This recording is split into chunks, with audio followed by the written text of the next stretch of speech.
Hello and welcome to Breakfast Central. Today is another day where we gather here to bring to you some of the biggest stories that's coming out from Nigeria and Africa. If this is your first time watching News Central, well, we're saying welcome. We can assure you that you will be hooked, and it's a good thing. It's a good thing to be addicted to a station that brings to you the latest stories and the best. I'm Joe Hansen. The team is ready. The producers are set. I'm not alone as usual. I've got the one and only, the man himself. Good morning to you, Benga.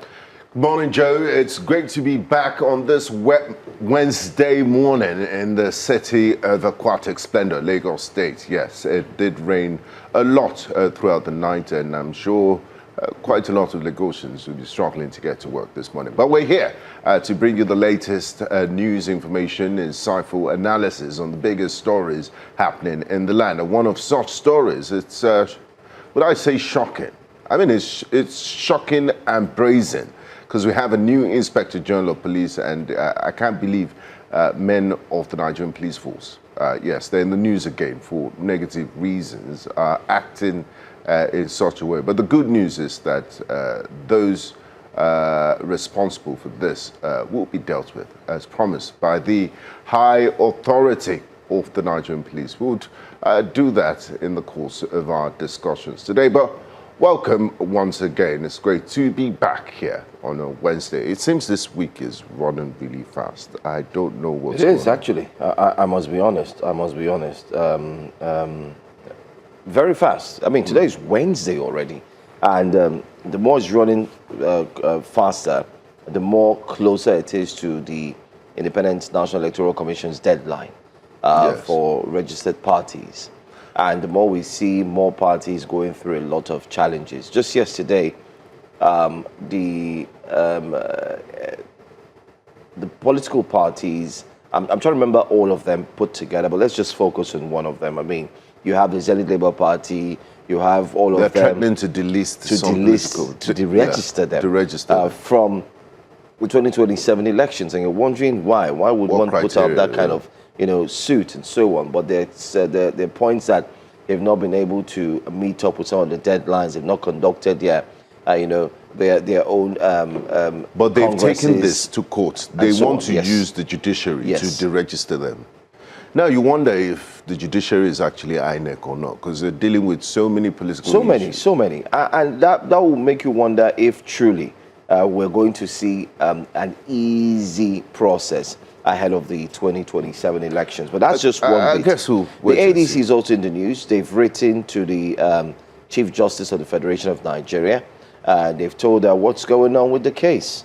I mean, by now we ought to have concluded. Didn't we ask for accelerated hearing? Yes, expedite, just to answer us quickly, because they wrote to the CJN asking that, listen, what's going on? Basically, the reason why they're writing is because it's a case of David Mark, Senator David Mark versus Nafiu Bala, and they believe that by now, nothing should have delayed the what's response. the time factor? I mean, you've looked at the meat of the case. I'm not a judge, I'm not a lawyer, but it shouldn't take this long, honestly. It shouldn't. If you have precedents, if your principles and everything you need is there, and you're looking through evidence, so you should be able to. And I agree with the ADC. Let's reduce the tension in the land, and so we can move on with political activities. Well, yesterday may have also looked good, Benga, but I think in as much as we were looking forward to have a fantastic day yesterday, yesterday was thrown into another sad moment with what we saw coming from the Nigerian police force again. Yeah, it's a live execution. One that you make you wonder, is Nigeria a country? Or are we just becoming lawless every single morning? And the irony is that this offense is committed by so-called law officers, law enforcement agents, the Nigerian police. It's sad. Well, let's get into the detail. Public outrage erupted following the emergence of a disturbing video on social media showing the cold-blooded public execution of a bound suspect in broad daylight by armed men said to be police officers in Delta State. The 90-second video, which was posted on X on Tuesday, depicts a scene of extreme violence involving men in civilian attire operating beside a vehicle clearly labeled Nigerian Police Force Efron Area Command. In the footage, a suspect is seen on the ground with his hands and legs tied. In his helpless state, he was seen pleading for his life and offering to cooperate with the armed men who he reportedly addressed as officers. As the suspect provided information regarding his friend's whereabouts, one of the armed men discharged his firearm into his leg. The Nigerian Police Force, in its reaction to the public outrage, condemned the shooting of the suspect, Mene Ogidi, with the leadership of the force also directed the immediate transfer of the officer and his team to force headquarters, Abuja, where they would face force disciplinary committee for summary disciplinary measures and prosecution. Let's take a look at the press release by the Nigerian Police Force. Efron shooting, police assured justice as officers faces disciplinary action. The Nigerian Police Force condemns the fatal shooting of suspect Mene Ogidi, which occurred on the 26th of April 2026 in Efron, Delta State. Preliminary reports indicate that operatives attached to Efron Area Command responded to credible information from Benin Motor Park along the Warri-Sapele Expressway regarding a suspect apprehended by members of a transport union while attempting to waybill a parcel containing a Beretta pistol and 4 rounds of ammunition. While efforts were being made to take the suspect into lawful custody, the team leader, ASP Nuhu Usman, discharged his firearm in clear violation of accident regulations, resulting in the death of the suspect. The leadership of the Nigerian Police Force has directed the immediate transfer of the officer and his team to Force Headquarters, Abuja, where they would face disciplinary committee for summary disciplinary measures and prosecution. The Inspector General of Police extends its condolences to the family of the deceased and assures them that justice will be served in accordance with the law. He further urges members of the public to remain calm and law-abiding as the disciplinary and legal processes takes their course. The Nigerian Police Force maintains a zero-tolerance stance on extrajudicial actions, abuse of authority, and conduct that undermines public trust. DCP Anthony Okomplacid, Public Relations Officer, Force Headquarters, Abuja, signed 28 April 2026. There you have it. Sad story, Benga. Very sad story. Sad and true situation, maybe because there's video evidence. Yeah. Because we saw the statement of the Guards Brigade with regards to the death of Abdul Samad in Day in Abuja. And juxtapose that with the Nigerian Police Force statement. Maybe because there's a video statement. But let's focus on this issue. Joe. Benga is sad. What was your reaction? I won't lie to you. The video you see there, we must warn you, is very disturbing. We are not even able to show you every single thing that took place.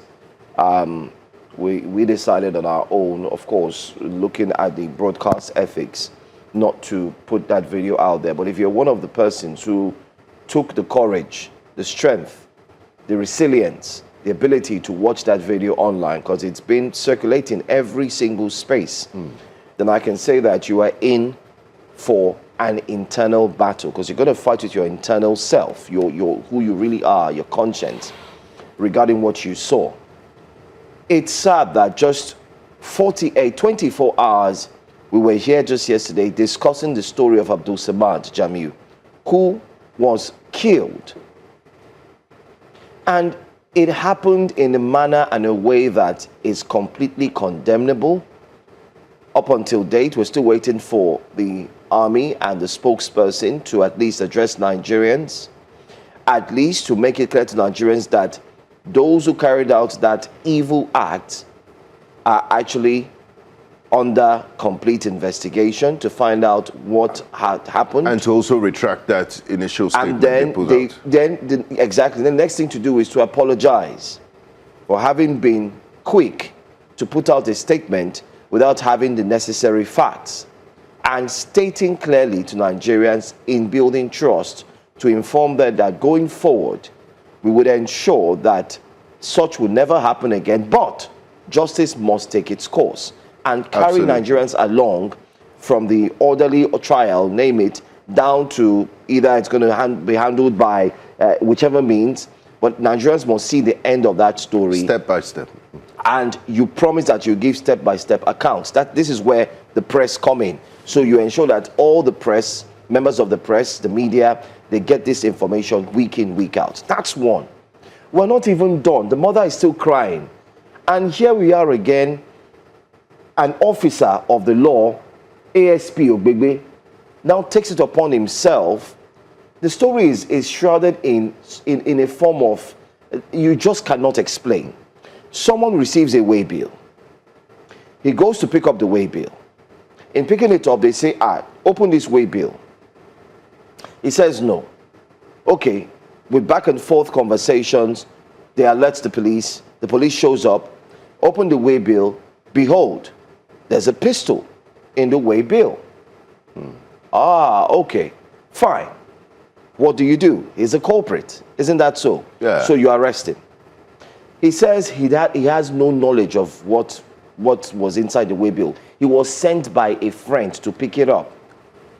And that's what he was trying to explain. So he was tied in the hand, tied by the legs. And he kept saying, listen, this is what I know. I can guarantee He wasn't a flight threat because they has restrained Exactly. him. Yeah.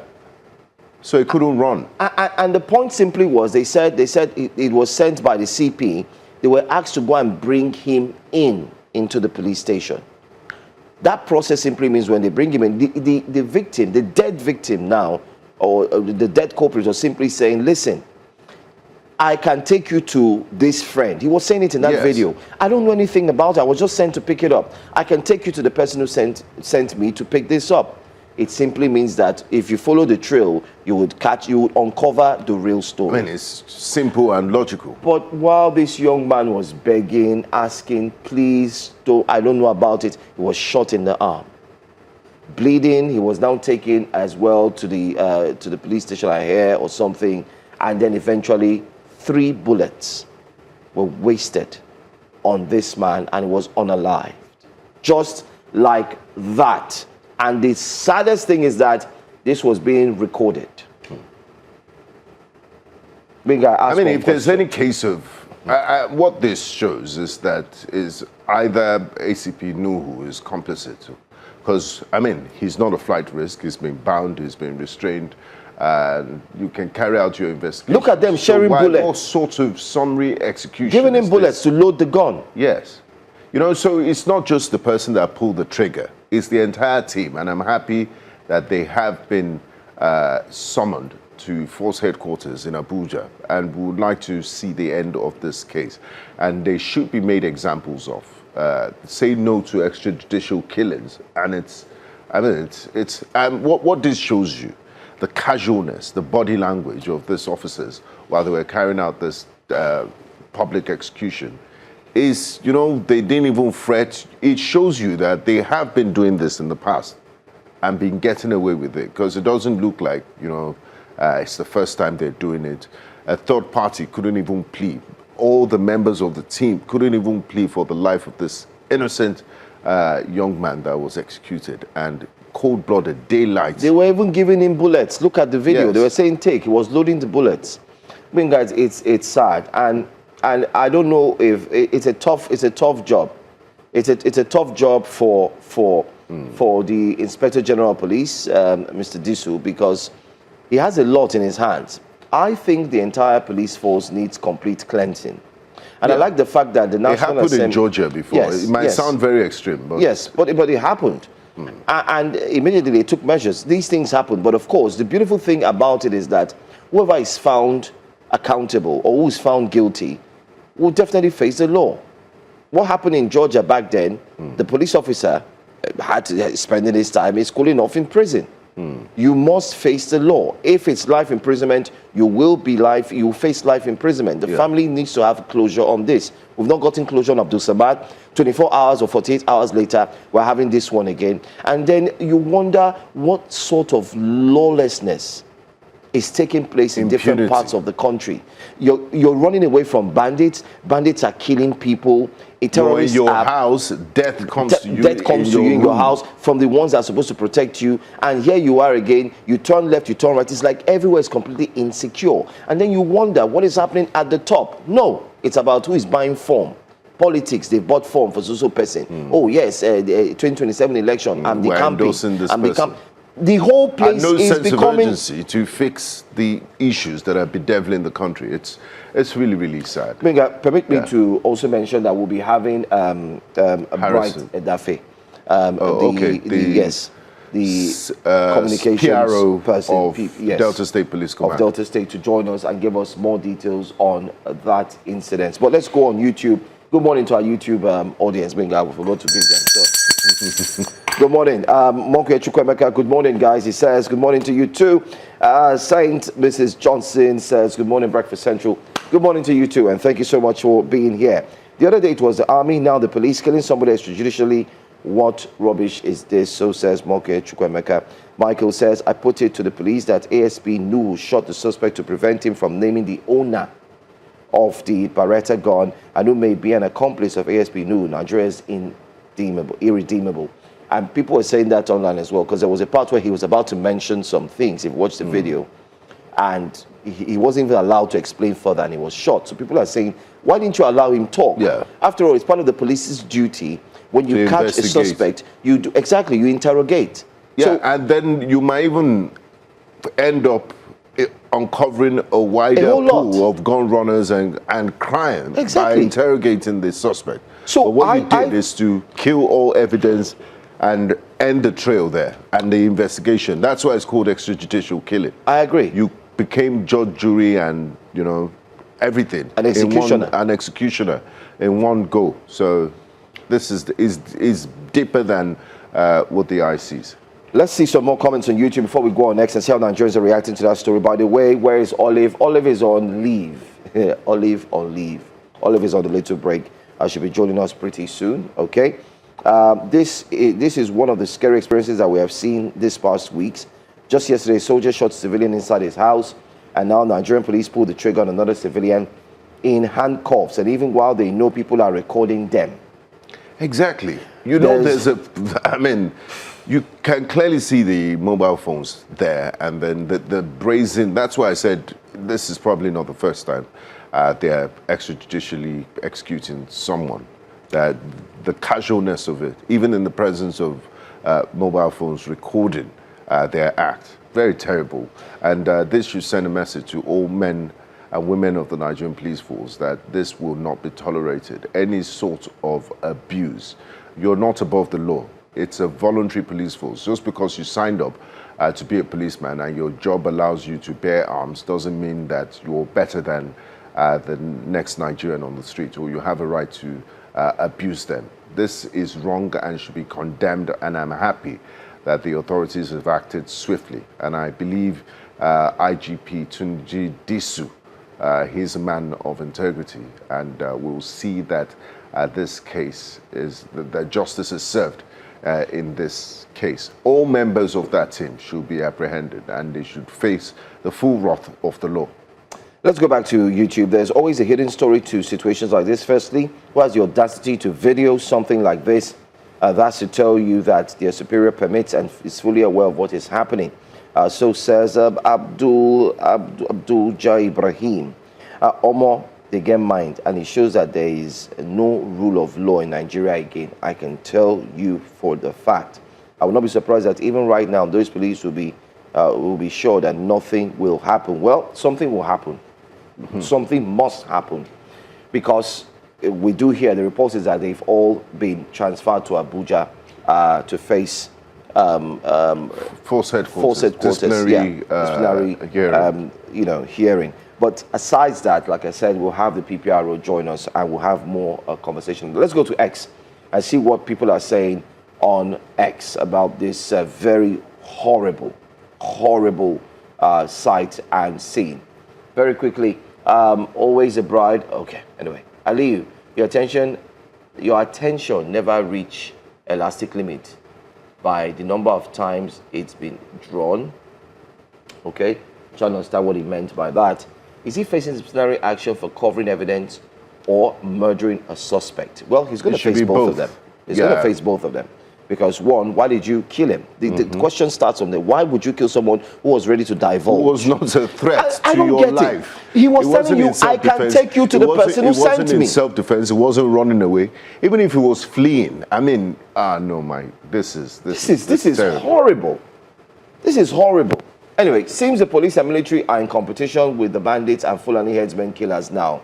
I'm so sorry. While this information is that of the decks, but it kind of like highlights the poor and bad situation of insecurity we find ourselves. In the north, in the south, southwest, southeast, insecurity everywhere. Everywhere. Come on. What is going on? Anyway. Do we have more takes on what Nigerians are saying? Okay, let's go to the next tweet. Sani Ahmed Kaitafi says, until we place a premium on human life, we shall continue witnessing such reckless behavior from the guys we pay our taxes to fund. There were soldiers killing a copper in Abuja.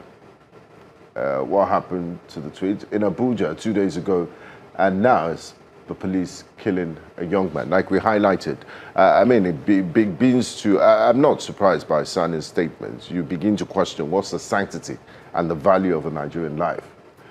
Chinedu Meme says, no Deltan or Nigerian should accept this damage control disguised as a press release. ASP Nuhu Usman must be dishonorably discharged of his duty and charged to court for murder. Mene Ogidi deserves justice, absolutely.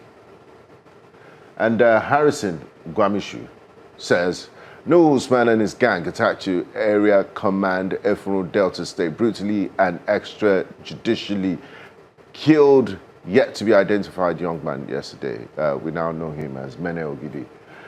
Nuhu Usman was formerly with RRS, formerly SARS, with multiple allegations of extrajudicial killings. He had also served at the Divisional Police Headquarters in Ila, was reportedly transferred due to repeated misconduct and excessive use of force. I hope you're all following this tweet, this statement by Harrison Gwamishu. While Nuhu Usman is currently in police custody, he did not act alone. Other officers involved in the incident are reportedly being shielded. There are strong indications of an ongoing cover-up. It is important that all responsible parties are identified and held accountable to ensure justice is served and put an end to extrajudicial killings. Harrison Gwamishu, human rights activist and private investigator. Well, so this speaks to what I said earlier about the fact that this can't be the first one because of the brazenness. And Harrison just confirmed that, you know, there's been reports of high-handedness of ASP Nuhu. That's ASP Ogbegbe right there on the screen. That's the individual, ASP Ogbegbe, who happily, successfully denying a human being his life, even when the human, whether he's guilty or not. Benga, it's just annoying that you wake up in the morning, and here we are in the morning. Of course, we have to do our jobs, but how long? What has happened to humanity? You have a gun. One of the things I thought about was, what if you flip the script? He was the one who was tied, and the man was the one with the other gun. We're not excusing violence. I mean, but you should understand. Cowardly. It's cowardly. It's a horrible thing to do. It's a horrible thing to do. But still talking about the Nigerian police. Today's wake-up conversation seems to be dedicated to the Nigerian police. Maybe the Nigerian police force have forgotten what happened in October 2020 during the End SARS movement. It was indeed a call for the Nigerian police force to do better. But not just that, it was also a call for the Nigerian police force to be looked into so that responsible men can be employed, and then they can actually do their job the best way possible.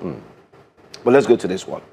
The Nigerian police force, while dealing with the issue in Delta State, has reacted to a video which surfaced on Monday of a Nigerian police officer driving a public transport, yes, in Lagos, in his police uniform, carrying passengers and even threatening the passengers that he will unalive them, as well as dumping their bodies inside the river because they asked him why he suddenly stopped in the middle of the road because the driver wanted to buy fuel without any proper explanation or concern for the passenger's safety. Reacting to the statement released yesterday, new media officer of the Nigerian Police Force said Aliyu Giwa claimed, that's his name claimed that the individual, that is the police officer, was not in a standard police uniform, was wearing items labeled NPF police. According to him, his status as a serving officer was unconfirmed, also promising a review into the matter and appropriate action to be taken by the authorities. That's what you have there on the screen there. He says our attention has been drawn to the video circulating online concerning the alleged action of an individual in Lagos. Initial observations show that the individual is not in a standard police uniform but is wearing items labeled NPF police. His status as a serving officer remains unconfirmed. Such behavior is unprofessional and any conduct that threatens or intimidates citizens is unacceptable. We encourage anyone that with credible information to assist in identifying the individual by contacting the nearest police station or using official Nigerian Police Force channels.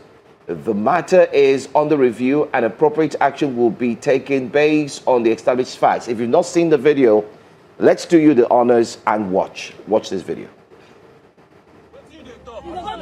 Wetin dey talk? You talk say you wan kill us, abi? You wan kill us, who you wan kill? Oga, who you wan kill? Face here, now who you wan kill? Who you wan kill? Who you wan kill? Talk am again, talk am again. Talk am again, talk am again. Talk am. Say you wan kill us, talk am again. Talk wetin you talk. You say you no get mind, talk wetin you talk. You see wetin Nigerian police force dey do? Talk am. You wan kill? You wan smash who? You wan smash who for where? Don't worry, you go see your video. Don't worry.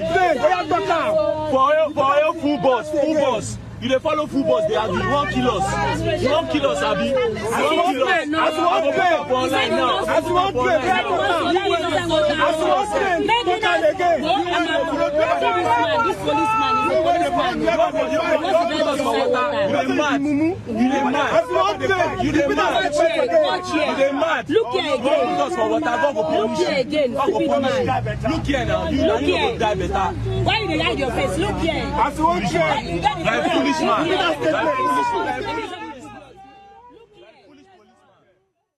First off, we must apologize for the language used there on a bright morning like this. You wouldn't want to listen to such words. But Joe, if I told you that this thing happened, you know that a man in police paraphernalia, by the way, the MPF cap and that shit is not publicly available for anyone to pick up. So where did he get it from? So where did he get it from? And number two, if I told you this story before without video evidence, I would tell you you tell me I'm lying. It's going to be very hard to believe. But lo and behold, I mean, it's signs and wonders, these sorts of things that happen in our dear country. Why would even the passengers board a bus that is being commandeered by a police officer? Can I tell you this for free? That is not the first time it's happening. I have entered a bus that was driven by someone who's wearing that cap. And you enter, it has a conductor. So you enter. I've entered a bus like that. And you see them, you say, okay. One of the things that comes to your mind is, okay, I think we're safe. Okay. It's a police officer. Maybe he's off duty and he has a bus by the side and so on. Does not give you a right to engage in other commercial activities as a serving police officer. The one that drives Okada and that picks people on the road. Special forces. We see that everywhere. And then we overlook it and say, you know, they're not earning enough, so they have to do other things too. And this is what leads to the unprofessionalism that we see in parts of the Nigerian police force. We had a whole town hall, a place at the table special edition dealing with police excesses, titled "The Police Is Your Friend," and we spoke about this issue. I'm sure the recommendations. The commissioner, the then Lagos State Commissioner of Police, was with us. But all we do is talk, no action. But I believe Mr. Disu, if he wants posterity to remember him for good, needs to address the negativity that is coming. I know there are no bad eggs and bad apples in the Nigerian police force, but he needs to do something and clamp down heavily on these men and women that are bringing the Nigerian police force to disrepute. It's one too many. Benga is one too many. What about those who have been summarily dismissed? Do they still hold on to their uniforms? Because they tell you they bought it themselves. They bought the uniforms themselves. They bought the shoes themselves. You can ask the Nigerian police. They will tell you that, oh yes, we got these things ourselves. So do they hold on to it? After they've been dismissed, could it be that the officer whom the Nigerian police spokesperson has said that he is not identified yet, they don't know the true status, if he's truly a police officer, but they've said people should go and report him to the nearest police station. Benga, would you go and report him to the nearest police station? You? Will you? As officer, I want to report this man. One of them. So you now, you have mind to come and report. You see the way what we just said now. And if it's not, shows what we think about the institution, the Nigerian police. So there's a lot. The trust deficit. There's a lot going on. And like you mentioned, we also want to use this medium to mention that there are a lot of good police officers out there. I've met them. They're fantastic at what they do. But sadly, they're always robbed off by the negativity and the shoddiness of what these other policemen who don't really have love for what they do. And please, come on. I would also like to know it would be nice for the Nigerians, since they have a new media officer now, the do's and don'ts and the standard issue uniforms, the service dress, the camouflage, the blue, and everything they wear, and even the special tactical commands. What type of uniform will they wear? Because if you look at those men in Efron Delta State, they were dressed like, average Nigerians, not average Nigerians, like thugs, jeans, ripped jeans, and what have you. So if I come across men like that, my first reaction will be, okay, maybe these are robbers or kidnappers.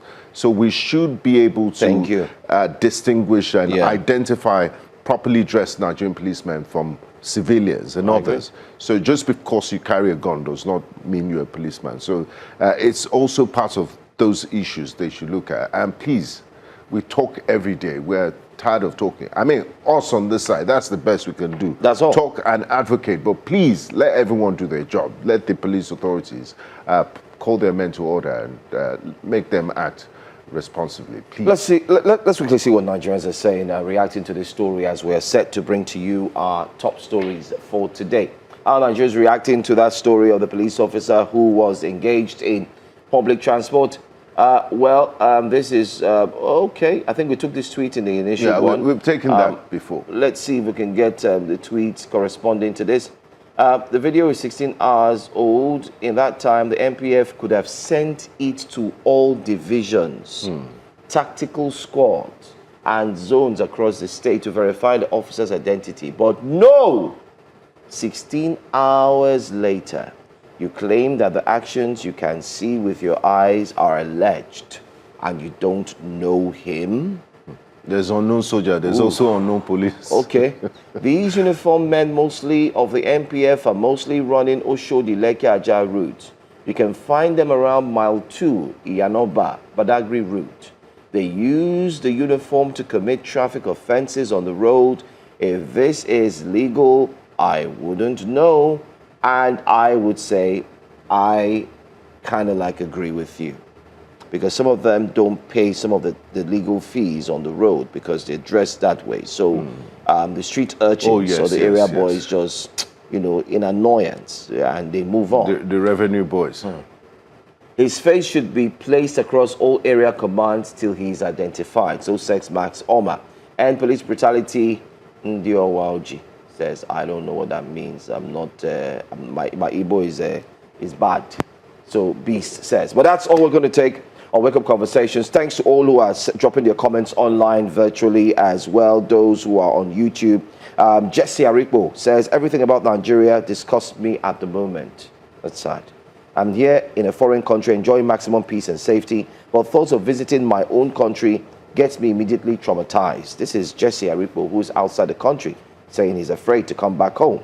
There are many of them on the road, even Army, Mopo, and they are there on the road. They put on their uniform to avoid paying those Agbero that want to collect money from them. Not all of them are like the man here anyway. And that's what we say. It's a mixture. So it's a thing. I've told you I've boarded the bus. Not now. I'm talking about way back, many times, way back years ago, and even of recent. You see them when you board the bus sometimes.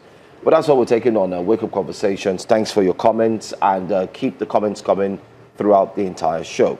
Let's bring to you our top stories for today on Breakfast Central.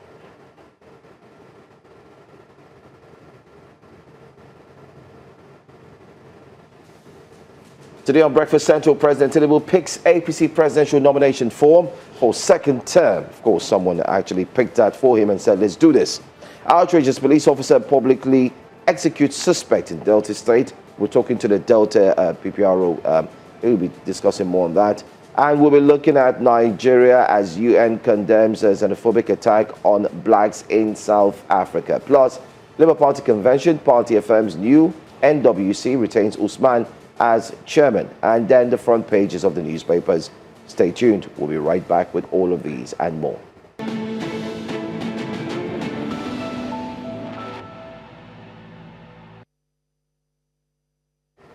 Welcome back to Breakfast Central. In Delta State, a police officer, ASP Nuhu Usman, has been arrested after the fatal shooting of a 28-year-old man, Mene Ogidi, in Efuru.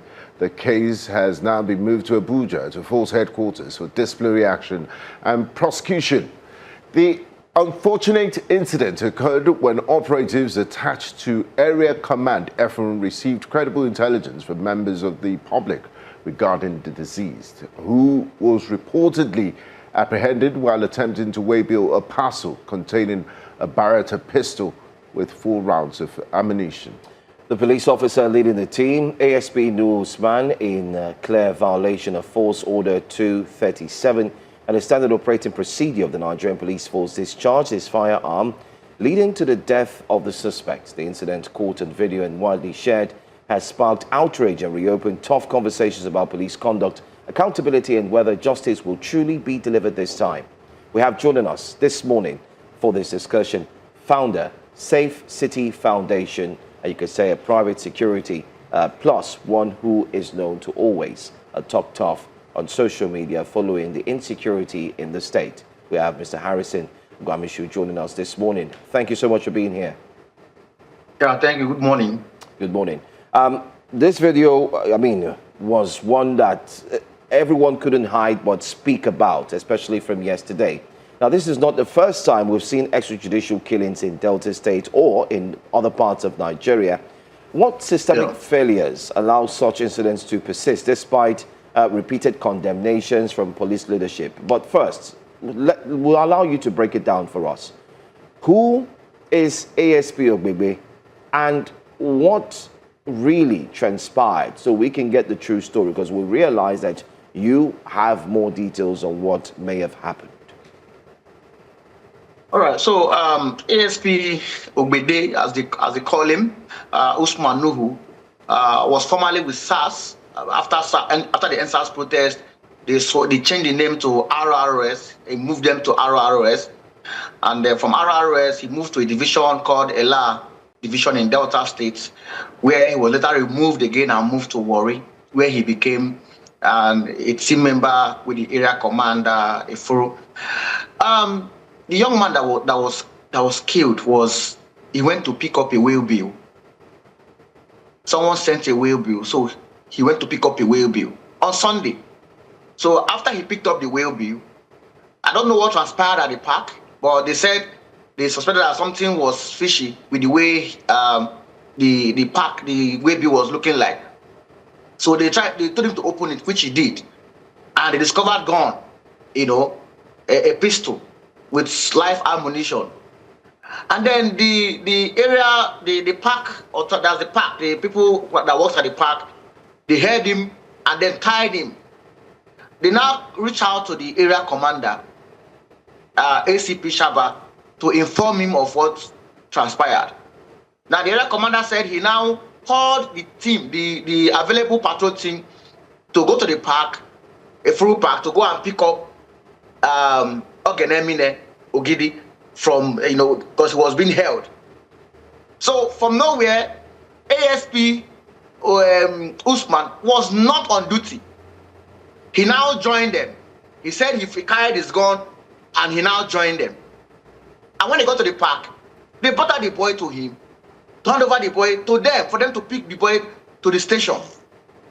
From nowhere, he opened fire and he shot the boy. Now, from the video, you could see where the boy was even telling them that somebody now send me, make a call and go to the person, like you want to take them to the person in Saple. But from nowhere, the ASP shot at him twice. They now moved him into the Siena, took him to the area commander's office. In the police station, he also shot him again 3 times again. That was where he killed Ogenemine. This was what transpired. So nobody knows who sent Ogenemine to pick up the way bill. Nobody knows who owns the gun that they found with Mine. Nobody knows. But this was what transpired on Sunday. So when it happened, nobody posted it. Everywhere was silent. Like they were trying to hide everything until somebody who was there, who videoed it, now forwarded it to me and now posted it on his Instagram page. I said, no, it's not, you can't hide such thing. It's not possible. This is cruel way to die. Now, if this boy is the owner of that gun, that means he has somebody, he has people he's working with. He would have led police to go and arrest more people. So why will police kill this young man? Possibly they want to cover up something. And that's why we all are protesting both on the social media page, and currently we are going to worry to find out what really transpired. Why will policemen shoot somebody, kill somebody that they've not heard from? They've not even heard from him to know who owns the gun the way Bill he went to pick up from the park. This was what transpired. Okay.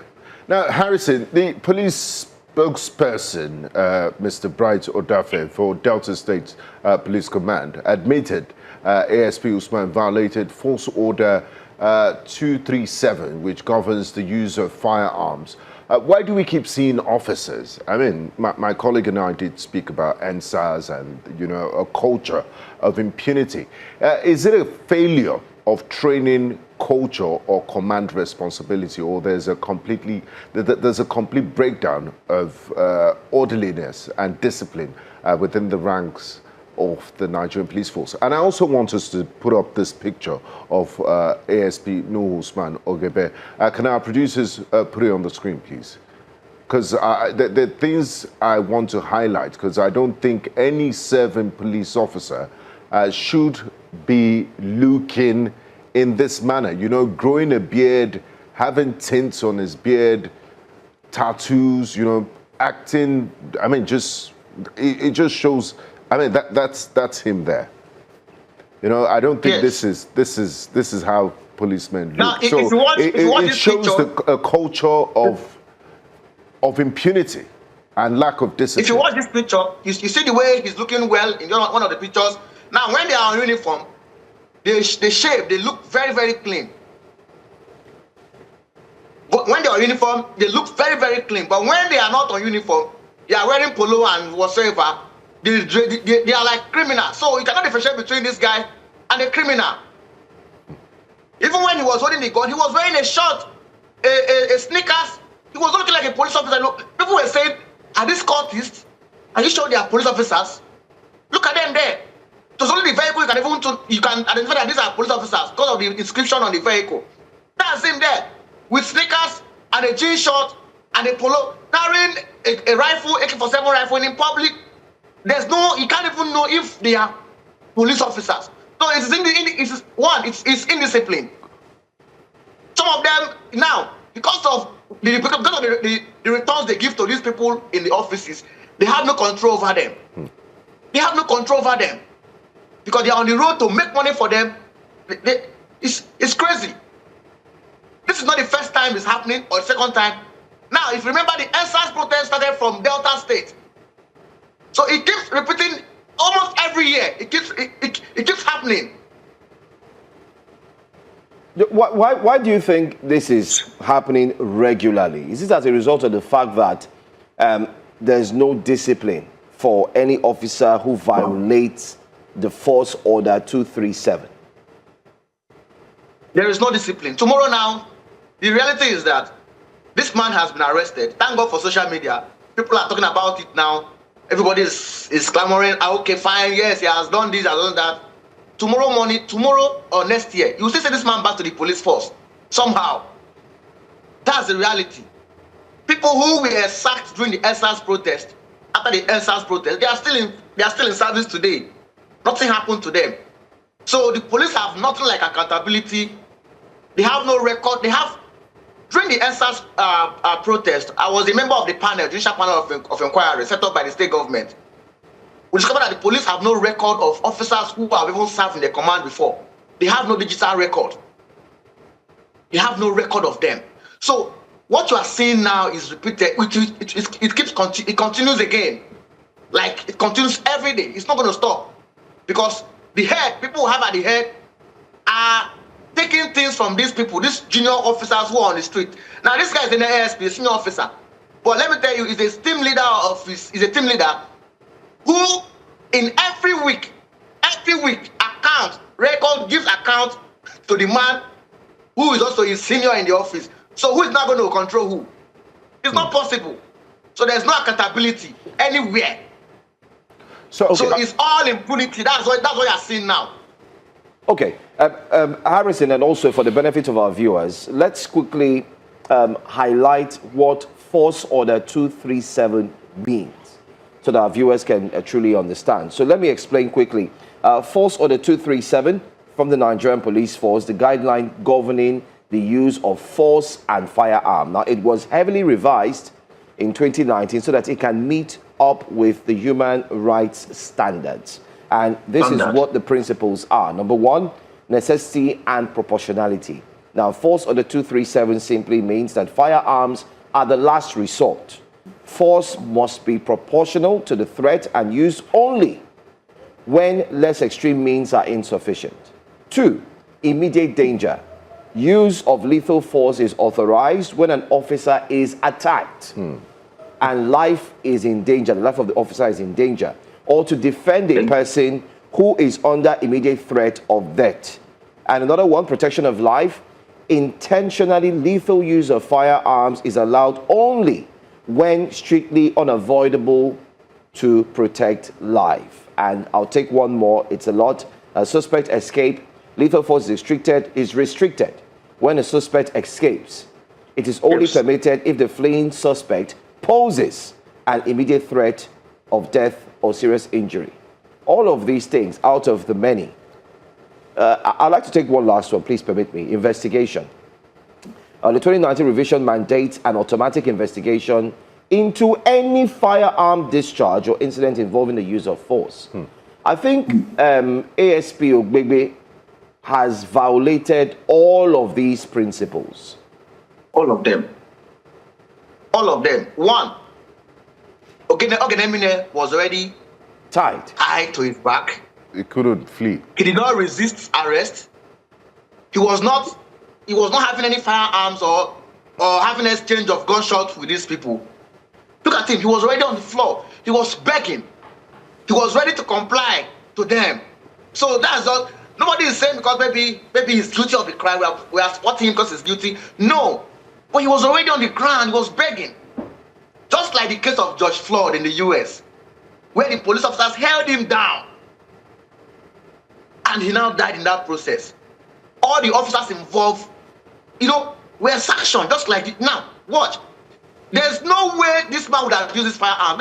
Sometimes some of them they need to be carrying out drug tests on most of these officers. Some of them are drug addicts. If the police conduct drug tests for its officers, I believe 70% of them will leave the force. Some of them are drug addicts, but they go in to go and rape people who says in their hem and but they are the ones who are taking it. Most of them takes this drug, hard drugs. It controls them.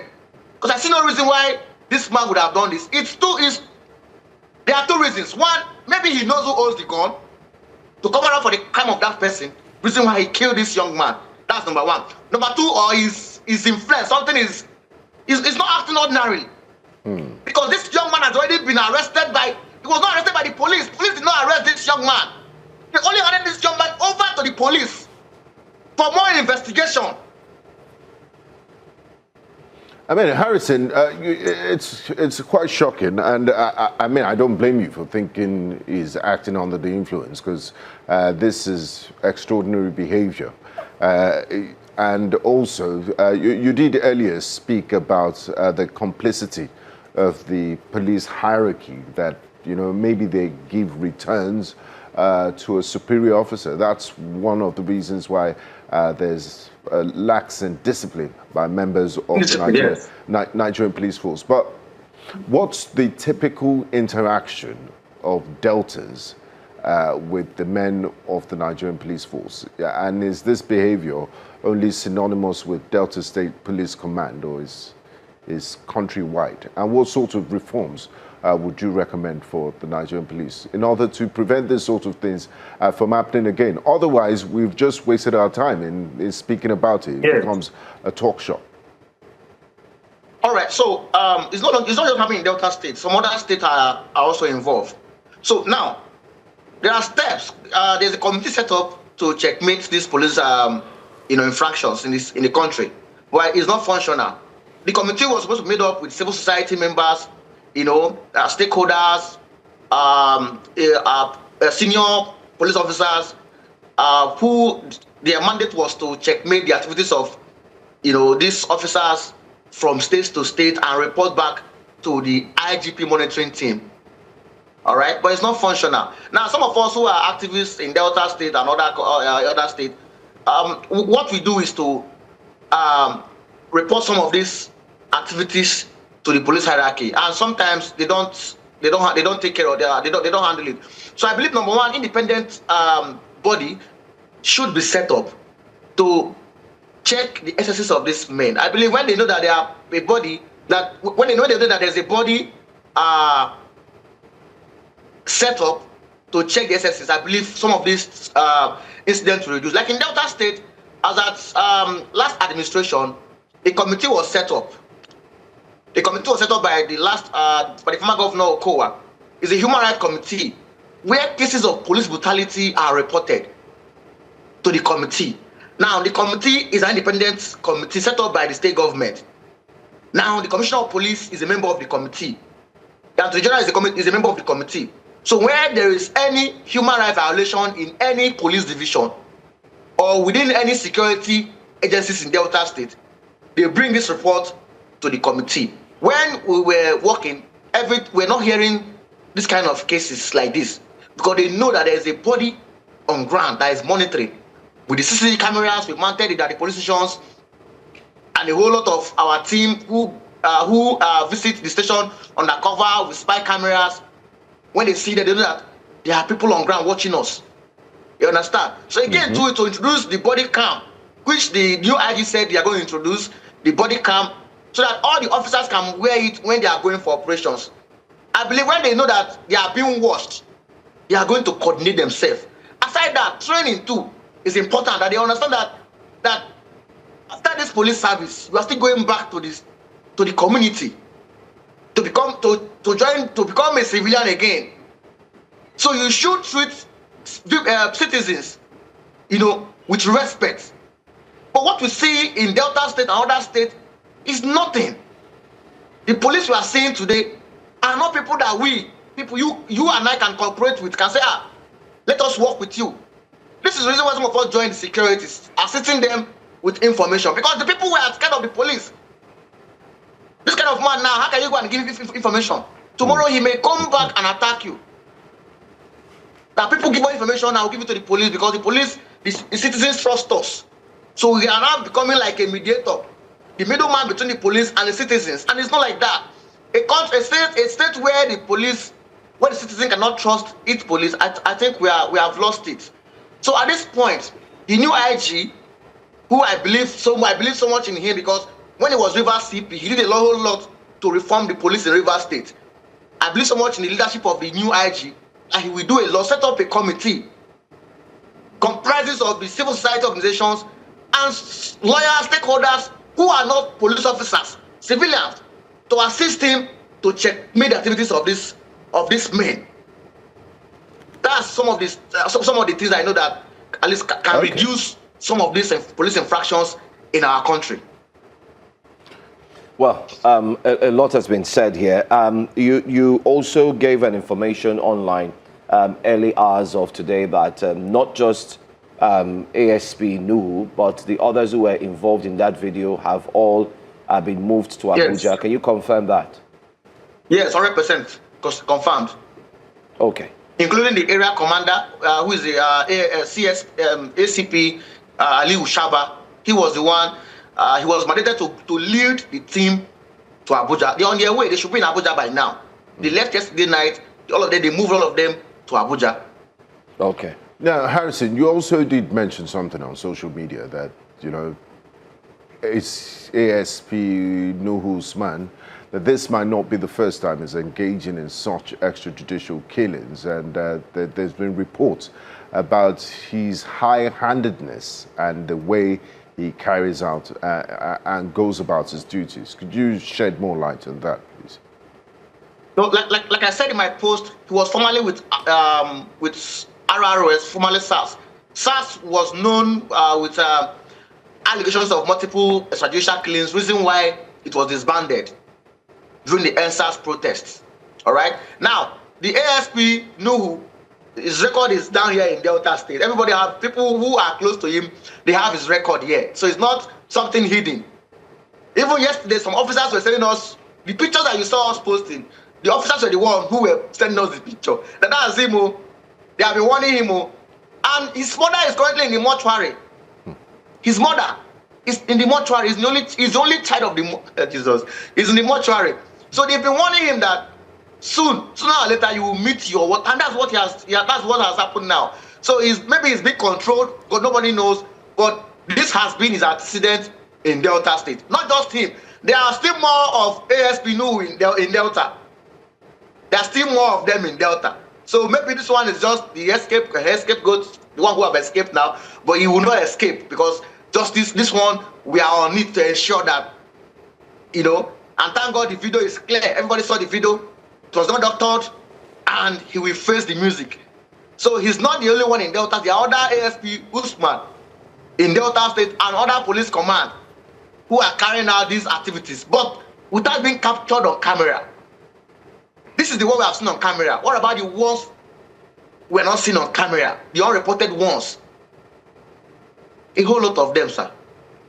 Well, thank you so much, Harrison, for speaking with us. Thank you. We'll wait to hear. Later on, we'll be having the PRO of the police force join us later on the program. We'll also get more information from him. But thank you for also shedding more light on this and using your platform to speak up. Thank you for having me. Thank you. Thank you. All right. So, conversations are indeed rife, and we'll continue to have them here on Breakfast Central because that's one thing we are known to do. We're always here to feel the pulse of the people and also share unadulterated stories, letting you know what's happening, where, and how it's happening. In the meantime, Benga, I think the odds are against ASP Lou. It's obvious for me. For one, the new sheriff in town is not one that, it takes his reputation very seriously, and his actions precede him, his reputation precedes him. He's a very dogged officer, disciplined, IGP Tunji Disu, and I'm sure he's going to bring this to justice. And of course, Nigerians are watching. There's video evidence. And one thing Nigerians have been saying is that if there was nobody behind the cameras, they will probably release a statement and say there's a shootout. And who are you to, question them? So there's documented evidence, and I think ASP Nuhu's man has finally met his Waterloo. He should not be allowed to put on the uniform of the Nigerian police force. He has desecrated the codes and the laws of the land and should face the highest consequences, because there was no reason for him to have assassinated and extrajudicially killed that young man, knowing that he was already restrained. And then that wasn't even the worst. He was still alive after he was shot in the park, and then you went back to, ensure that he was dead. And like they say, dead men tell no tales. So they need to thoroughly investigate him, not just for that murder, because he might be guilty of gun running, because of course there's something he was trying to cover up. So why did you kill him? And they also need to do a drug test for him. Yeah, because I think he's probably under the influence to act in such a way. Okay. Anyway, let's tell you what's coming up next here on Breakfast Central. After the break, we'll look at more stories as well. So stay with us.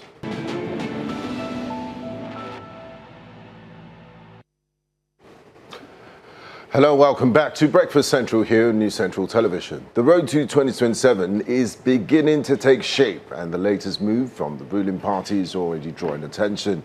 A member of the House of Representatives, James Faleke, has picked up the All Progressive Congress expression of interest and nomination forms on behalf of President Bola Ahmed Tinubu, effectively signaling the start of a second-term bid. The forms presented by the party's national organizing secretary, Suleiman Argungu, at the APC National Secretariat in Abuja comes with a hefty price tag of 100 million naira paid on behalf of the president. But beyond the ceremony and the symbolism, this move raises deeper questions about timing, party dynamics, and the broader electoral landscape. With our next timetable already in motion, primaries just weeks away, and campaigns set to begin later in the year, the race may be unfolding faster than expected. At the same time, the opposition is talking unity around the consensus candidate, even as concerns linger about the cost of entry into the race and what it means for inclusivity. So, is this a strategic, deeper structural imbalance? And are we going to see more party members go for the forms? Joining us to break it down, we do have public affairs analyst Professor Simeon is here with us, and also Mr. Nelson Ekojimi as well, who's also a member of the APC, joining us for this conversation. So let's look at this this one. Good news, great news. Let's start off first with you, Mr. Ekojimi. The president's second-term bid is already in swing or full motion. He didn't get the form himself, but someone said, "Listen, let's get it for you. Let's start immediately." Well, point of correction. My surname was misspelled. Oh. It's Kujumi. Oh, apologies for that. And secondly, I'm not a member of the APC. Oh, okay. Yeah. All right. So we need to correct that for public, consumption. Well, you have seen the political game, being upped recently, as of recent. Even on the social media, it has been like a bazaar. And as a Nigerian, I'm happy seeing so many faces, either male or female, signifying interest for one political position or the other. And it gladdens my heart that people are expressing, the need to exercise their ambition. Talking about Mr. President's nomination form being presented to James Faleke, I'm also aware, because I follow the news religiously, that so many other states chapter, just about 2 or 3 days ago, I think it was in Nasarawa or Kebbi State, where stakeholders in the party promised that they were going to obtain the nomination and expression of interest for the governor, who is running for a second term, as well as President Bola Ahmed Tinubu. Well, it's in tandem with the political spirit in our land, where persons, interests, groups, want to take the front lead, in showing solidarity or support for a candidate. And the president is no less a candidate as well, because he's just one man like any other candidate running for any other office. So for me, I'm home and dry with it, so long as it's not in violation of the electoral laws of our land. Thank you, Mr. Ekujumi. Professor, we're inching closer to the 2027 elections, and we can see that political activities are in full swing. What's your assessment of the political climate in Nigeria as we inch towards 2027? Are you happy with the level of governance and also the level of discourse that is happening within opposition circles? Well, having followed elections in this country from the days of Fedeco in 1979 to date, I want to say that we are sitting on a keg of gunpowder. And we need to manage the situation well. Why do you say that? Because if anybody strikes a match, the country will go up in flames. I'll say that with the benefit of hindsight. The heating up of the polity this time around, if you follow the paradigm, you will discover that right now attempts are being made to proscribe APC and one or two other political parties. Because some people have gone to court, and we don't know, asking the court to proscribe ADC,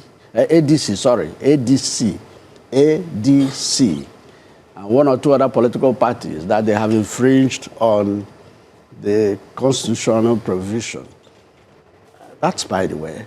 Now, the form that was picked, you can discover that if you have followed political trajectories in Nigeria, you will discover that Falake is positioning himself if the president wins a second term as the chief of staff. Recall that he struggled to get that position with the current chief of staff. And I think the president at a point now brought a truce and told him, don't worry, you are going to be made the chairman of appropriation in the House. So he shielded his sword then. Now you have seen what played out. He didn't just buy the form for the president. He bought his own. He bought that of Amzat, the deputy governor of Lagos State. He bought that of senator representing the Lagos Senatorial Zone West. So you can see that he's positioning himself. That's how many forms in total? Well, that's the president himself, Amzat, and senatorial. That's a lot of money. That's four forms, yeah. Well, it's a lot of money, and from where it's coming from, chairman of appropriation. So, you know, and he's been in politics. Recall he was a former speaker in Lagos State House before he tried becoming deputy governor, which he almost got. But because of political exigencies, it eluded him, and since then he has been in the House of Reps. So he's made a lot of money. He's been doing a lot of, he's been buying vehicles and doing projects here and there. So I think he's positioning himself for that position, that in 2027, 28, nobody's going to drag that position with him. Okay. I mean, aside from the form, Mr. Kujumi, let's look at the fact that, let's look at the cost. 100 million naira for a presidential form, 50 million naira for governorship. How can we really relate with this, looking at the fact that, one, apart from our economic situation, it seems like politics is now expensive? Well, you know, we have this saying in where I come from that I shall become a wobumi, meaning that what is allowed in my place could be a taboo in your hand. This is a political party, and you must recognize that the political party has its own rules and regulations, has its own modus operandi governing its conduct. So if the APC on their own have decided that the form for presidential candidates will be 100 million, you could be part of the screening methods, you know, to ensure that only people who are, you know, who are politically, who are financially heavy can, you know, aspire for that office. Not somebody who you look like somebody who is hungry, and the next thing the man wants to go there, you feel he wants to go and, you know, help himself. But be that as may, I'm sure that you are aware that when I saw the guidelines, there are some exceptions for young persons, for females, for persons with disabilities. I know there are some exemptions to the cost or whatever they will need to part with.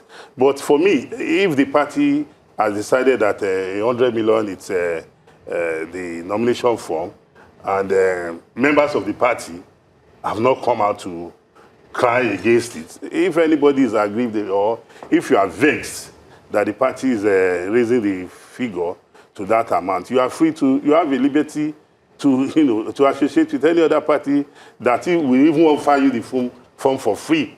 So I don't see anything wrong in the party's regulations or guidelines with regards to what it entails to obtain the nomination form of the party. Yeah, so long as it's in tandem with its rules. Now, Prof, there's a school of thought that believes that Nigeria's democracy is becoming too expensive and it's being highly monetized. First, the cost of organizing the elections. INEC is looking at upwards of 800 billion naira, and if you can wrap it up to $1 trillion, and the 2027 elections will be the most expensive in the history of Nigeria. Now we're talking of nomination forms in the upwards of 100 million, 50 million.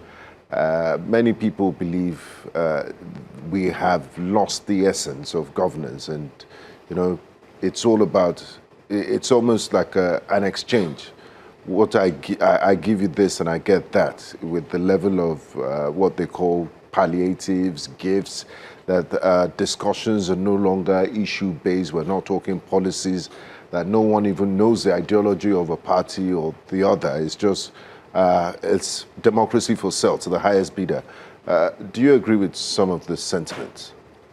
I agree. If you have listened to me, whether on this channel or any other channel, I belong to that school of thought that believes that elections in Nigeria is becoming too expensive, and that we need to do something about it. In one of the forums, I even suggested that we may go back to maybe the parliamentary system, because if we look at the bloated ministries that we have today, every government will come in since the Rosonya brought out his report, and they will tell you they will implement the Rosonya report, which collapsed some of the ministries. But to some of us, to some of our disappointments, you'll discover that government come in and they increase the number of ministries instead of trying to match them.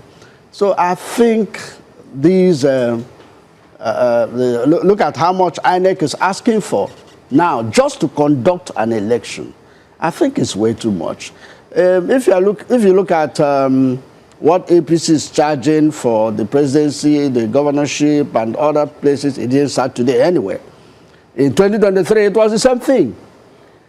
Saying that it's too much now. What of in 2023? But it's not just the APC that's selling forms at this exorbitant prices. Yeah, I think the PDP, that is if there's a PDP still existing, did say that their presidential fund will be 50 million. So that's half of that of APC. The ADC have not said anything because they are still fighting battles. So if and only if they will be on the ballot, they will tell us how much they are going to charge. But I think politics in Nigeria goes to the highest bidder. And people are not deterred.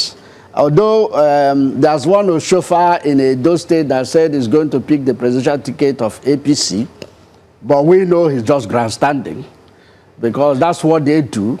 They'll come to the convention ground and they say, I'm withdrawing. Having paid that 100 million, he has positioned himself to be appointed a minister, because we have seen it play out before now. So that's what they do.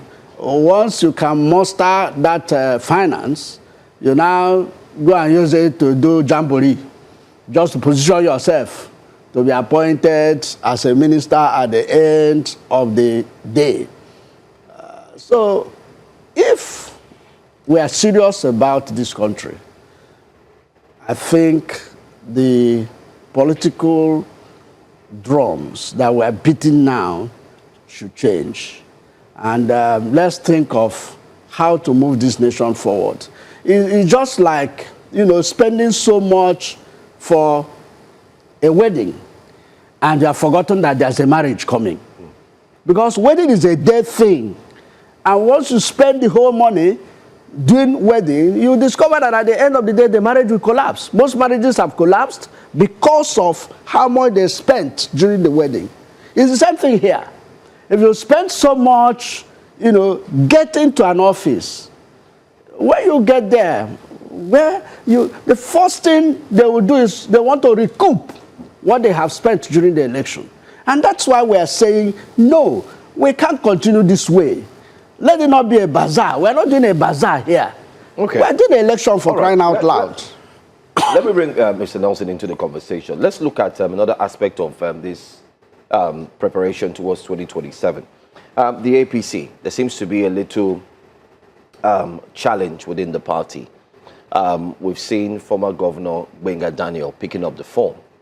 And then we also saw Governor Dapo Abiodun speaking, saying that he didn't stop him. But we do realize what had happened. I'm sure you're aware of his car being stopped from getting past to be part of that gathering. I don't know if we will try and put up the video of Governor Dapo Abiodun speaking. And just yesterday, the former governor, Gbenga Daniel, picked up the phone and said he's going to go back to the House, regardless of what may happen. This kind of like goes, yes, the Senate, I beg your pardon. This kind of like goes against, but let's watch this video. Let's watch this video. When Governor Daniel was governor, I actually ran against Governor Daniel then. As soon as he emerged in his primaries, I was one of the first to congratulate him. And I gave him all my structure. I delivered to him and I supported him. You know, and we know what we've done for each other over the years. I know what my relationship with Daniel was when I assumed office, you know, and how I held his hand to ensure that he was integrated back into the party.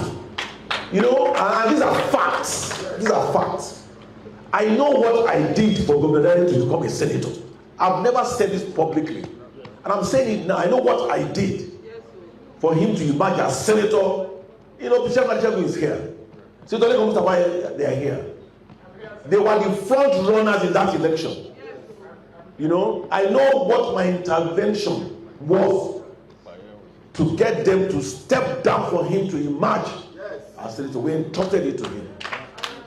If Governor Daniel now believes that the only way to repay me is to be sponsoring negative media attacks against me, I leave him to his conscience. Okay. Can we say that there's a little misunderstanding and drama within the APC? This is just one of it. There's also the situation of saying that the governors now have the power.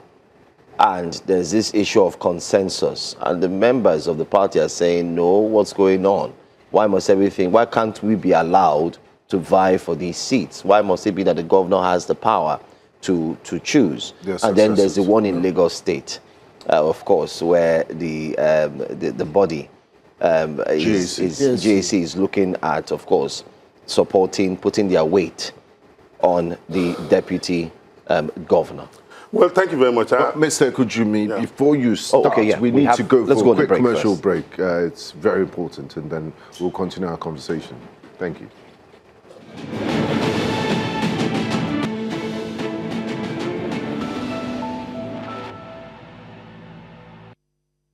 So before the break, we had gone to Ogun State, where we saw the governor speaking about the senator and also a former governor, and possibly the internal wrangling in the APC.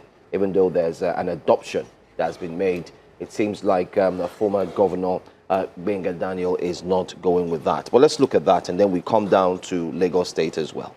Well, the truth of the matter is that I think it is important for us to make our viewers and ourselves understand that our democracy is governed by laws.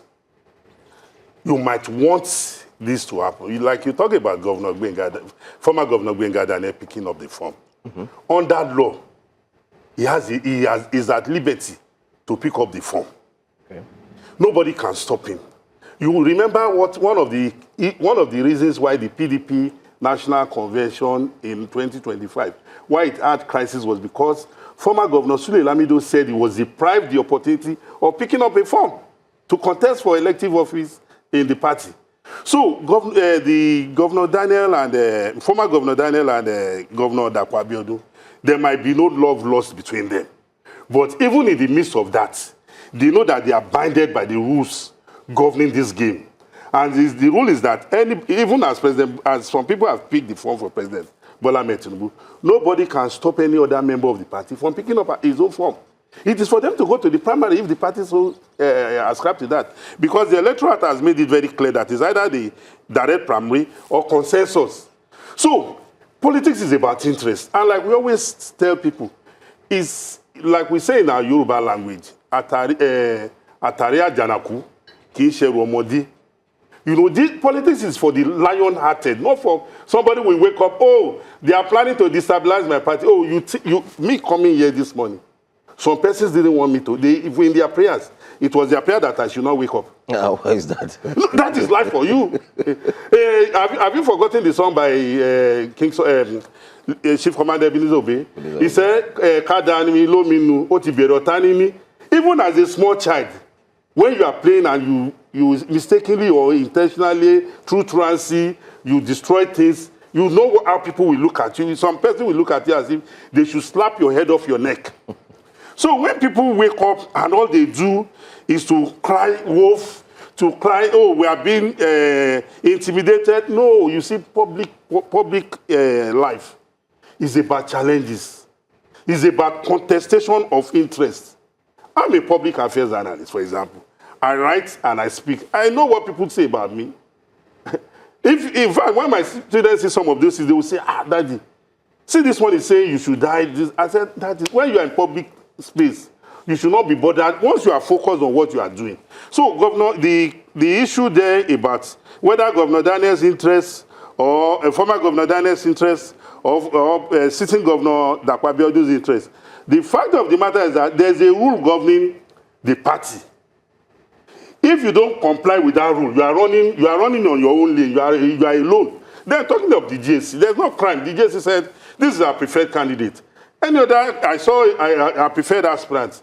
I saw one of the persons in the party who claimed he's also interested. Yeah. So he's also saying that, look, that is their own choice. Me, I'm coming out. As I'm sitting before you, even though I tell you I'm a public, I have my own inclinations. I have my own alliances. I have friends who are running for, I have about 3 or 4 friends who are running for the same office. I won't, because of that, distance myself away from one. So it is not for me to say this is where I'm pitching my tent. So if you don't like it, that is your cup of tea. That's my right and choice. Now, because we're pressed for time, what about issues of lack of internal democracy within the APC and also the Lagos State Deputy Governor's endorsement? There are people that say... You cannot say there's lack of democracy. There's lack of internal democracy. What is playing out now is that people are expressing their interest, the candidate they want to, align with. The party is under the Electoral Act. It is very clear how candidates will emerge, and no party must circumvent that, or else you are working, alone on a lonely sand. So the parties with one of the greatest drawback of our democracy is the lack of internal democracy in the political parties. But with the latest development, with the new electoral act, everybody's eyes is on the ball.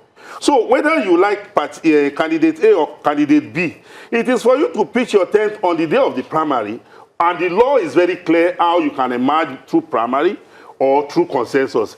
If you say you have chosen this candidate through consensus, if there's a dissenting voice, you have to go back. That's what the law says. So it's not about lack of internal. It's for us to encourage political parties to keep to the rules of their own party, as well as the provisions of the Electoral Act.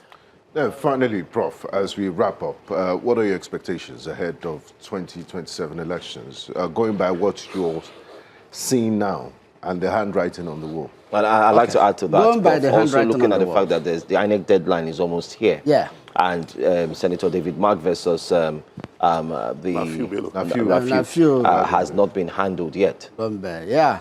That's why people are calling on the Supreme Court to do the needful, except they want to truncate democracy. And if they do that, history will not forgive them. Having said that, you're asking of my expectation. I expect an election where a president will be elected, not a coronation. So, if one person goes to that election, it is no longer an election, it's a coronation. And I don't think we are running a monarchical government in Nigeria. Gangsterism in politics should be discouraged. So if somebody is saying that politics is meant for the lion-hearted, I don't want to subscribe to that, because gangsterism is a no-no for me in politics. People have the right, and You see, you are talking of internal democracy. When the president has said, I hand over the thing to governors to appoint whomsoever will contest election in their states, where is internal democracy there? No, where is internal democracy? Is a democracy, government by one man and followed by one man? No, I don't think that's the definition of democracy.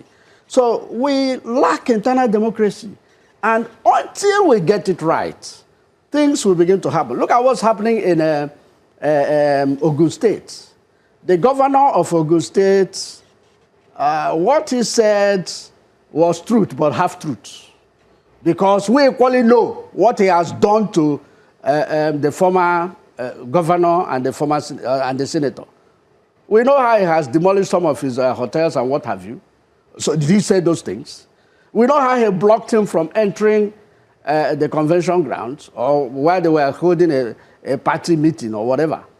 He was blocked. He didn't enter there. His supporters were blocked from entering. And him saying that he can pick a ticket and stuff like that. See, they shouldn't come here to gaslight us. We know how these things will pan out. Because already, they know whom they are going to. What we do in this part of the world is selection, not election. Let's say it the way it is. I don't like micromanaging things. It's selection. And the person selected is going to win. It's just like what the GSC have done. They have selected Hamzat. And the governor, I saw the governor raising up his hands. So he's been selected. So any other person going to pick form is going there for jamboree. Because on the day of the election or selection, the person that was picked is going to be selected at the end of the day. So we have a challenge in this country. We have a challenge. And that's why we are calling on well-meaning people in this country to sit down and look at, you see, it pains me that the 2014 confab was thrown to the dustbin. We need to talk. We need to talk. We don't have a constitution, if you don't know. Some people will come and gaslight you. It's a no-brainer that constitutions are being amended everywhere. You amend a constitution that was made as a constitution. How many people constructed this thing you call a constitution today? And they say, we the people of Nigeria, 2 people or 3 people in a room. Is that how to bring up a constitution? We've seen in this country where people were elected to Constituent Assembly. That's the way it's supposed to be. So in the absence of a Constituent Assembly, the confab of 2014 would have served that purpose. That's piece of legislation you call a constitution. And the opening comment, we the people of Nigeria, is a fraud. Because it was not the people of Nigeria that gave ideas to what. That's why you have a lot of lacunas in that constitution. And even they are bringing more lacunas. How can you say in an electoral act that if during the election INEC brings a form, or what's it called again? The returning officer has a form that does not have INEC logo, he can use it. What kind of legislation is that? That's a fraud. That's a fraud, for crying out loud. Well, Senator Nenadi Usman, I beg your pardon, Senator Ireti Kingigbe said that she has a document of what was agreed in the House. Yeah. And what she's seeing is completely different from what all members agreed. Finally, in just 20 seconds, with that statement the senator made, and other senators are mimicking and saying they don't understand what's going on with the electoral laws, do you think that the current electoral act that we have now is one that Nigerians should actually call for a review ahead of the elections? Absolutely not. I follow the making of that electoral act. You remember there was even a member of the House of Representatives who raised a false alarm about the electoral. And that is in tandem with the split of some of the opposition parties. Because I won't say the opposition, because we have a lot of opposition parties that are not even talking now. Maybe they are busy planning their game ahead of 2027. But you see, there are some opposition political parties, they are targeting INEC, they are targeting the judiciary. Now it is they have gone back again to the electoral act. So if Nenadi Usman has any misgiving about the electoral act, she knows what to do. It is not for her to now start picking something that is not there and want to mislead and incite Nigerians. we are wiser than that. If they cannot get their acts together, because when the Electoral Act was passed, can you remember when the Electoral Act was passed in the House and passed to Mr. President for assent? Look at the days that has existed between it and now. So it is now she has just woken up. No, she's not being truthful to Nigerians. And some of us won't buy into that. Let her bring, because when the Electoral Act is passed in the House, every copy, every page is signed. You know how it's done. Of course, it is. So let her bring what they discussed in the House and what was passed and was signed. If you have discussed that, and what you discussed was not the majority view, and it was amended, then you cannot tell us that one man's or one woman's voice should be greater than the majority. That is no longer democracy. That is autocracy. Okay, all right. I'm sure we'll be having more of these conversations. Just wrap up. You have just 10 seconds, please. You see, what I said was not said by any senator. I like calling a spade and not a farm implement. It was Mike Guinea, that was a former commissioner, that brought out that the Electoral Act needs to be rejected. He said it without mincing words. The same McGinney that said... He said, hold on, please. Hold on. I didn't interject when you were talking. Please. Can you allow me to speak? Okay, go on. McGinney, I don't like micromanaging things. Yeah. McGinney said that Electoral Act said that, once a form comes to the presiding officer and he allows it to go, whether it has the INEC logo or not, how can you take a form that doesn't have INEC logo, and that's a way to rig election? Because when you bring ballot cards that doesn't have INEC logo, you are manipulating the elections already. Well, unfortunately, time has So what are we talking about? Time is not our friend, but we want let's say it the way it is. I don't like people. It has been debunked that Guinea came on public space to lie. That provision was present in 2022. That provision, the provision is not about that. The provision is that the collation officer, not even the presiding officer, and the polling. You and I, you see, election is a realistic matter. We are out there when ballot papers are brought.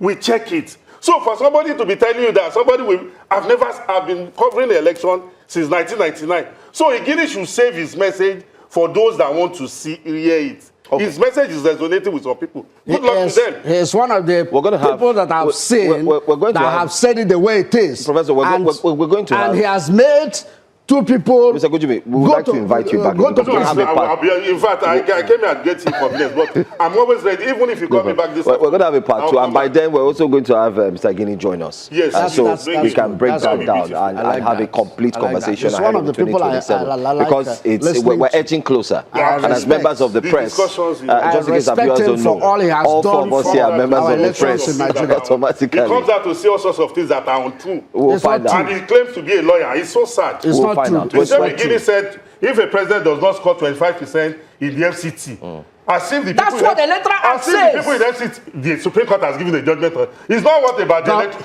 The Supreme Court has affirmed it now. The Supreme Court has told us that and is no longer in conjunction. They are changing the English lexicon. It's what you say some people in Nigeria have a special status. They are changing the English lexicon. They now said and is no longer in conjunction. We'll wait on the part two. And when the part two comes, we are going to ring our bell and then have, of course, Mr. Guinea join us for that conversation. Yes, thank you so much. I'll be very happy if you bring him. No, he'll be there to also speak. Thank you, Mr. Nelson Ekujimi, Professor. Thank you so much. Thank you. Thank you for having me. Thank you. We'll go on the break. And when we return, we will be discussing xenophobia in South Africa as Nigerian government is talking tough and demanding accountability from the Republic of South Africa. Do stay with us. We'll be right back after this.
Nigeria's government, yes, the government here in Nigeria is demanding urgent action from South African authorities following the killing of 2 Nigerian citizens in separate incidents that have once again raised concerns about the safety of Nigerians living abroad, according to the Nigerian consulate in Johannesburg.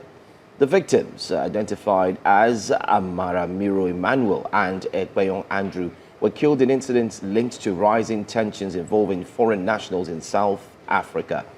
Well, it also has information that the National Defence Force also, while the circumstances surrounding the second killing have heightened fears within the Nigerian community. In response, the federal government of Nigeria has called on South African authorities to ensure the protection of Nigerian citizens and to thoroughly investigate the incident amid renewed concerns over xenophobic attacks in the country. The development sparked fresh anxiety among Nigerians in South Africa, with many calling for stronger diplomatic engagement and concrete measures to prevent further violence. To help us unpack the implications of this development, we're joined by a postdoctoral research fellow at the University of Venda in Limpopo, South Africa, Dr. Ekenade Kende. Dr. Kende, a warm welcome to you, and thanks for joining us on Breakfast Central this morning. Let's get straight into it. What do we know so far about the circumstances surrounding the deaths of the 2 Nigerians that were caught up in this xenophobic attacks? Okay, good morning, Benga and the viewers. Yes, well, details are still sketchy. Apparently, they were killed by members of the SANDF, the South African National Defence Force. But as sketchy as the details remain, did they provoke the members of the SANDF, or they were caught in an unlawful act? So those are still questions that needs to be answered by the relevant authorities. Okay, now just we've seen waves of xenophobic attacks in South Africa, and it's almost like a yearly occurrence. You're a Nigerian working in the Republic of South Africa. You're in the academia, and you've been for many years. Could you share your experiences and what typically leads to this sort of incidents? Okay, now, there is the issue of porous borders, and there is the issue of course, they are tied together, illegal migration. Well, in contemporary times, South Africa seems to be like the Europe of Africa, or the El Dorado of Africa, wherein migrants from Africa, the Asian subcontinent and other parts of the world, even people from Europe, they flock in there, to eke a living. Now, the rate of unemployment has increased over the years, and this has led to foreign African nationals and South Africans. So the high level of crime, the flow of illicit drugs and other things have heightened tensions between foreign African nationals and the locals, which, well, in your parlance, you call it xenophobia. Some say Afrophobia, but on the average South African is a peaceful, loving person. But the excesses of foreign African nationals too needs to be curbed. Some come as refugees, fleeing from wars and persecutions from their countries. But for how long will they be refugees in South Africa? Do they have the requisite paperwork? For how long have you been a refugee? Is the war over in your country? Then you move down here, and to say the truth, I mean, some foreigners, as they put it, some foreigners allegedly have overstayed their welcome. And at times they even rub it in the face of the locals. So that has actually heightened tensions between foreign nationals and locals. Thank you. Okay. I mean, there are reports that this attack or these attacks have not been stopped, especially by the government in South Africa, but rather every resolve to stop these attacks seems to, heighten it. Or also, there's also reports that it's not just focused on any person, but of course on other Africans living in South Africa, while those in the West who are in South Africa are in no way attacked. Can you confirm this as well? Okay, from research and from empirical evidence, xenophobic attacks, allegedly, they are not limited to Nigerians who live in South Africa. They are not limited to Nigerians alone. Yes, there are Ghanaians, there are other African nationals who have been victims of xenophobia. But what I would like to say is that even if you think that the government is indifferent or the government has not taken a decisive action, what are other African countries, what are they doing to reduce the outward migration of their citizens into South Africa? And you can't blame the average South African for voicing out. Yes, unfortunately, some people have been caught in between and they have lost their lives. Condolences to their families. But for example, the Ghanaian president summoned the South African ambassador recently. In South Africa, there is no ambassador representing Nigeria. Well, the consul of consular general should have briefed President Bola Ahmed Tinubu or NIDCOM, Abike Dabiri. They should be able to work diplomatically.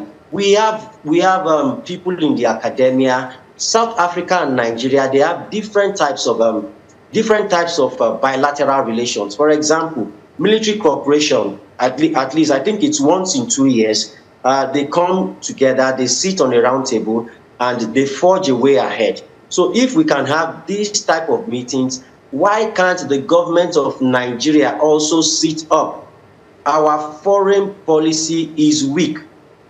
And I would like to state that Nigerians should not destroy or attack South African-owned businesses. What Nigerians did years ago, some years back, especially at Game Shombutedo, now many Nigerians who were working there have lost their means of livelihood because Game has packed its bag and baggages out of Nigeria. So we should not be thinking of retaliatory attacks. Rather, the government of both nations should sit and dialogue and forge a way forward. Then I want to ask, is it only Nigerians? No. Other African nationals too have been involved, but our government needs to be proactive. And I put it to the federal government of Nigeria that it's high time the government sat up. Thank you.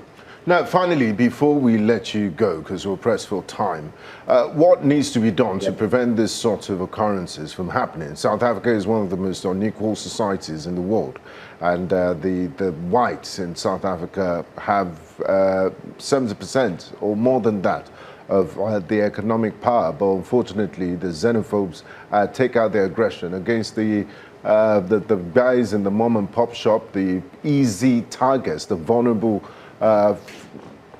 immigrants that are just trying to make ends meet, and sometimes the story ends in a very violent way.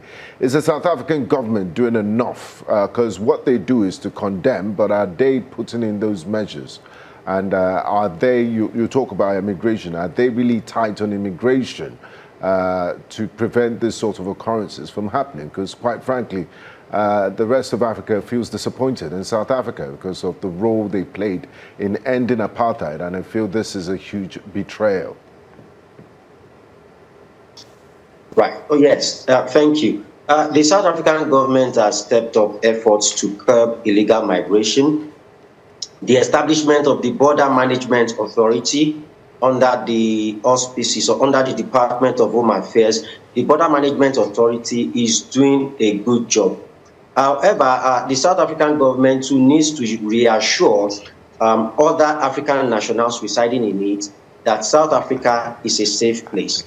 But above all, African nations, other than South Africa, should also try and fix their economies so that the brain drain and other things happening in the academia and other sectors of the economy will be reduced. Those are my recommendations. All right. Thank you so much, Dr. Kanade Kehinde. It's been a pleasure speaking with you, and we hope the governments of both countries and countries involved in this find a diplomatic resolution to this, and it doesn't occur again in the future. Thank you for your time and insight. You're welcome. Soft diplomacy will resolve all these issues. Thank you. Thank you. Thank you so much. Soft power diplomacy. All right. Sure. Thank you. Well, we look forward to speak with you again. Very sad situation and videos coming out of South Africa. And I did like what the doctor said. It's not a time to retaliate. It's not about retaliation, but also a sad situation for the families of those who lost their lives, especially the two individuals that we mentioned. But talking about lives being lost, not just in South Africa, when we started the show this morning, we brought it back here to Nigeria. The video that has gotten a lot of persons talking, particularly in Delta State. We're talking about a man who definitely lost his life, Mene Ogidi. He was shot, point blank, by an ASP, Nuhu, also known as Ogbebe. Right there, the video you see there on the screen. This story is still generating mixed reactions. And to further speak on it, earlier on, we had spoken to security expert and one who has taken his time to do his best to humanity or for humanity in, rescuing kidnapped victims, using this platform to talk about the dirt that are being perpetrated by bandits, terrorists, and also security operatives. But this time, let's speak to the police forces PPRO in Delta State. We're talking about Bright Edafe, who joins us this morning to highlight what we should know about the sad incidents that took place in Delta State. Good morning to you, Mr. Edafe, and thank you so much for joining us to speak on this recent issue. Good morning. Thank you for having me. Good morning once again. Thank you. All right. I think at this point we'd like to focus on the aftermath and look at what is to be done by the police force. The social media is agog with all the information. We've seen the press releases, especially from the police spokesperson and so on. But you're in Delta State. You're known to always highlight some of the positives and negatives of every single story. This one definitely is a negative one. And can you confirm to us where the police officers who were involved in this act are? And can you shed more light on if the family of the deceased have been reached? Okay, the incident itself happened on Sunday. It happened on Sunday, and without knowledge of the video, the command had already taken action, arrested the policeman, issued inquiry. The force hierarchy was informed, and the directive was that him and his team members should be brought to force headquarters latest this morning. So yesterday morning, they left for the zone to get the AIG's comment on the query of the said officer who shot. And they left as at 8 p.m. yesterday night from Benin, proceeded to Abuja. I believe by now they should be in the force headquarters. The action of that policeman is not one that can be explained. Since this incident occurred, the CP, the command management team, myself, if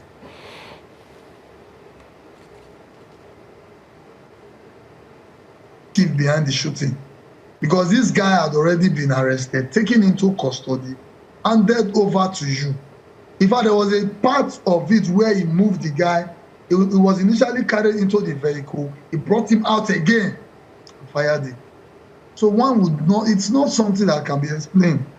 It's very sad, and that's why the force is taking it seriously, because he was not representing the Nigerian police force in his action. I tried to explain to one of our comrades in Delta that ASP Nuhu Usman has committed a crime and will be treated as such.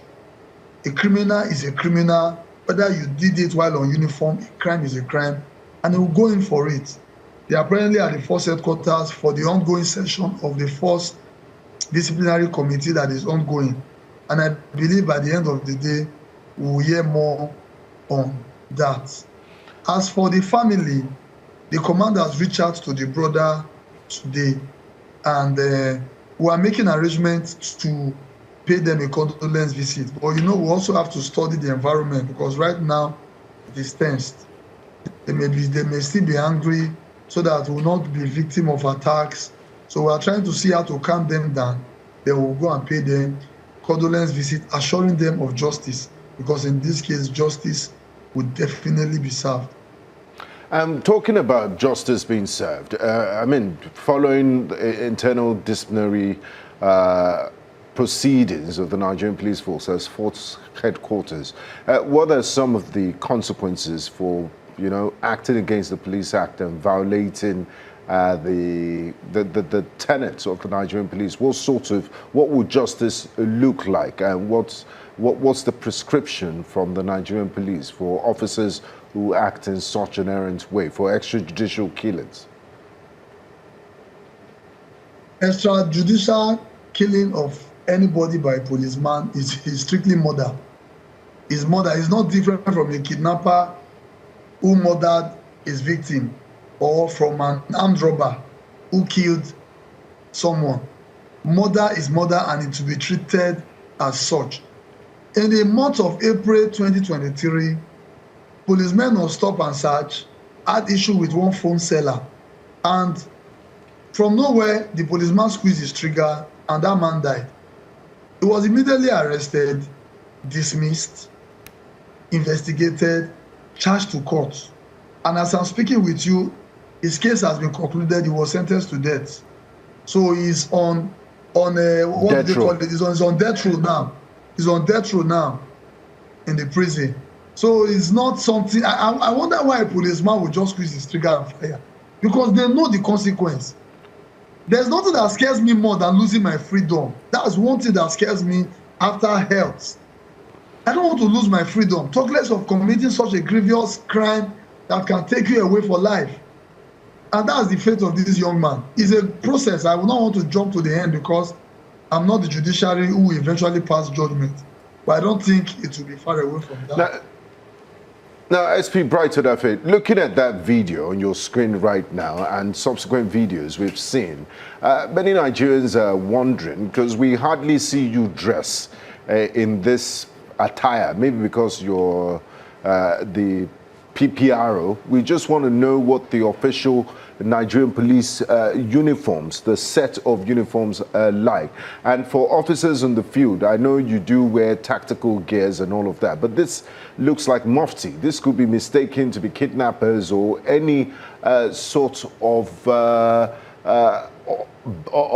bandits. So I'm asking you, as the official public relations officer for the Delta State Police Command, is this part of Delta State Police attire, one of those recommended? And if you can see his hairstyle there, he's putting on a mohawk, and I don't think it's part of official Nigerian police dress code. So I'm officially asking you to clarify the air on that, and why do we witness this sort of level of indiscipline from men of the Nigerian police force?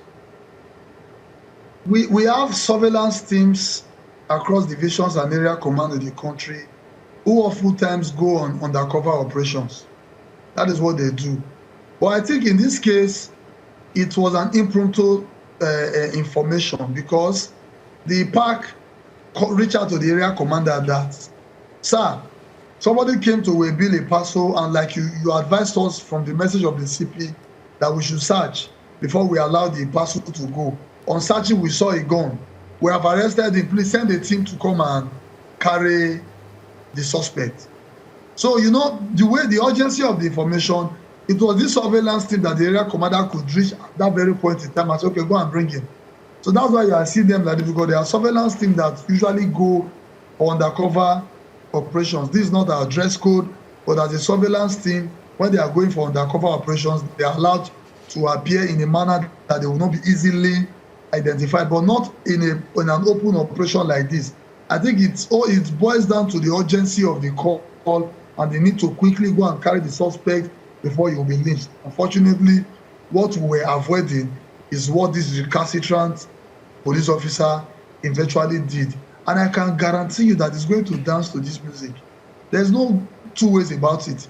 A lot of people will say police will cover, police will cover. I can tell you that, name one person who has committed such an act in the police that is not in prison. We have records of police officers in prison over extrajudicial killing. So it's not something that can be covered. That's what I'm saying right now. He's already in the force headquarters because he's an SPO. If you were to be a rank and file of the Inspector Cadre, we would have been able to conclude. I believe by now he would have even been in court. But he's an ASP, and it's the responsibility of the first force headquarters to deal with him by virtue of his rank. Okay, so what message would you like to pass to the people of Delta State? Seeing that everyone is agitated, the air doesn't seem to be calm, not just Delta State, Nigeria as a whole.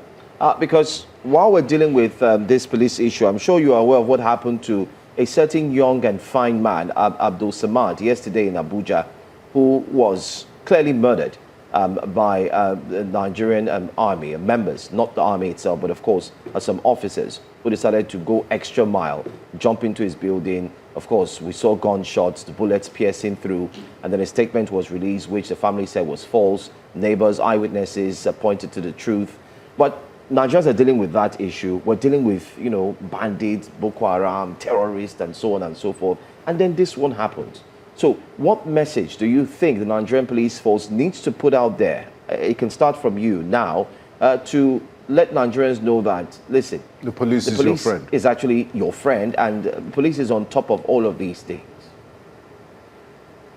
That ASP Usman Nuhu is in no way representing the interest of the Nigerian police force. He acted on his own. And we are tagging his team members along as I speak with you. He's not only the one that is going in for it, because it is also the duty of his team members to restrain him, disarm him when he has gone out of control. So they aided him. My message to members of the public is that they were not sent to go and do that. They are not representing the interests of the Nigerian police force, and that is why we are not going to cover them up. They must answer to their crime, and there's no two ways about it. However, I want to appeal to members of the public that two wrongs can never make a right. Let them give us benefit of doubt. If they see that there is no justice, then they will say, oh, police is refused to give us justice. But I want to assure them that justice will be served. I spoke with the brother to the deceased, and he told me clearly that all they want is justice. And I believe justice is what they will get. You all know our President #1, the Inspector General of Police himself, how passionate he is about policing, and it's believed that members of the public are the masters and we are the servants. It's very clear. And this officer will be made as an example. He will use him to set an example for others so that it will act as a deterrent. There's no policeman that has monopoly of violence. You don't have right to take anybody's life, whether it's a suspect or not. You were sent a task, carry and bring to the office. It's a very simple task. So I don't know how it got to this point, and that's why it's going to answer for it. But please, members of the public, just trust the process. We've made our statement. The policeman was displayed on handcuff. He's in force headquarters right now. I believe he will be dismissed, prosecuted accordingly. And for the judiciary, I believe they would also see the footage and pass appropriate judgment. So please, let them just be calm. Trust us. That is not in our character. Delta State Police Command, like Deltans all know, is one of the most hardworking commands in the country. Just yesterday, we displayed over 50 rifles that were recovered from criminal elements, only for this policeman to just go and mess it up with this act of carelessness, recklessness, inhuman nature. Because what it is inhuman. I've not been able to watch. If I'm listening to that video, I usually block my ear, because each time I hear that young man beg for his life, it pains me to my bone. It's very sad, and it's not something that we are happy about. Thank you so much, SP Bright Odef. Public Relations Officer of the Delta State Police Command. Thanks for your time, and we look forward to getting updates on the situation. We'll definitely follow up, and we also appreciate you for always making our time to speak to us here at News Central Television. Thank you. Thank you for having me. Thank you.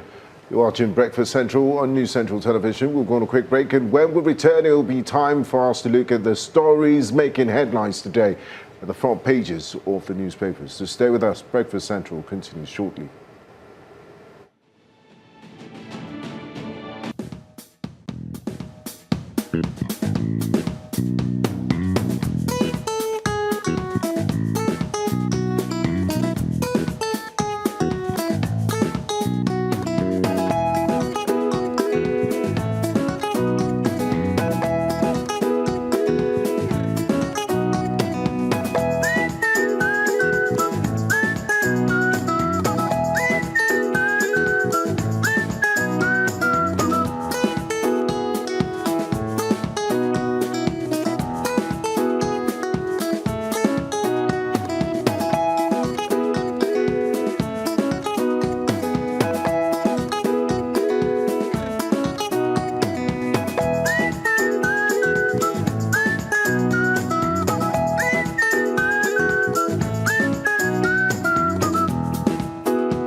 Welcome back to Breakfast Central. It's now time for us to look at the top stories making the headlines today. And joining us is a fellow journalist and a fellow insider, a digital journalist. That he's more of a pen pusher. Yes. I don't understand that definition. Abdulatif Ahmed, you're welcome. Thank you for having me. It's such an honor to have you join us. Abdulatif is in charge of our digital team, especially news, I beg your pardon, in terms of the news team online. So anything you see on www.News Central, let me not say don't say one now. And then in Mauga will say another one. Welcome. Let's get straight into it. Okay. Let's start with this Nigeria. The race for 2027 is here. The headline says, 2027, Tinubu braces for second term battle. Rep. Faleke obtains APC nomination form on President's behalf, dismisses opposition coalition. Rising nomination fees turn democracy into elite contest, says IPAC. Some have even called it a cash and carry democracy. And the price of 5 kilograms of cooking gas hit 7,655 naira, 73 kobo in March, says the Nigerian Bureau of Statistics. ECOWAS headquarters in Abuja reflect West Africa's unity, says Wike. So the headquarters of ECOWAS, many will say befitting, is now situated in Abuja, and it was a gift, I believe, by the Chinese. It was the Chinese that gave us the African Union building in Addis Ababa. Now the Chinese have gifted us a beautiful looking ECOWAS headquarters in Abuja. Nanedi Usman emerges Labour Party chairman as Baba Ahmed dumps party for PRP.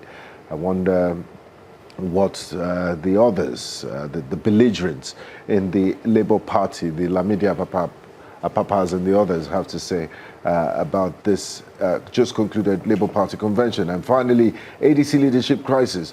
Marx factions write CJN appeal for speedy judgment delivery as all eyes are, I think we should take that story. Yes. I think, Abdulatif, we should look into that. And its implication for our democracy. Yeah. From the onset, I would say that Tinubu's bracing up for second term is nothing surprising. It's expected from the body language of the APC, the leadership, and the president himself.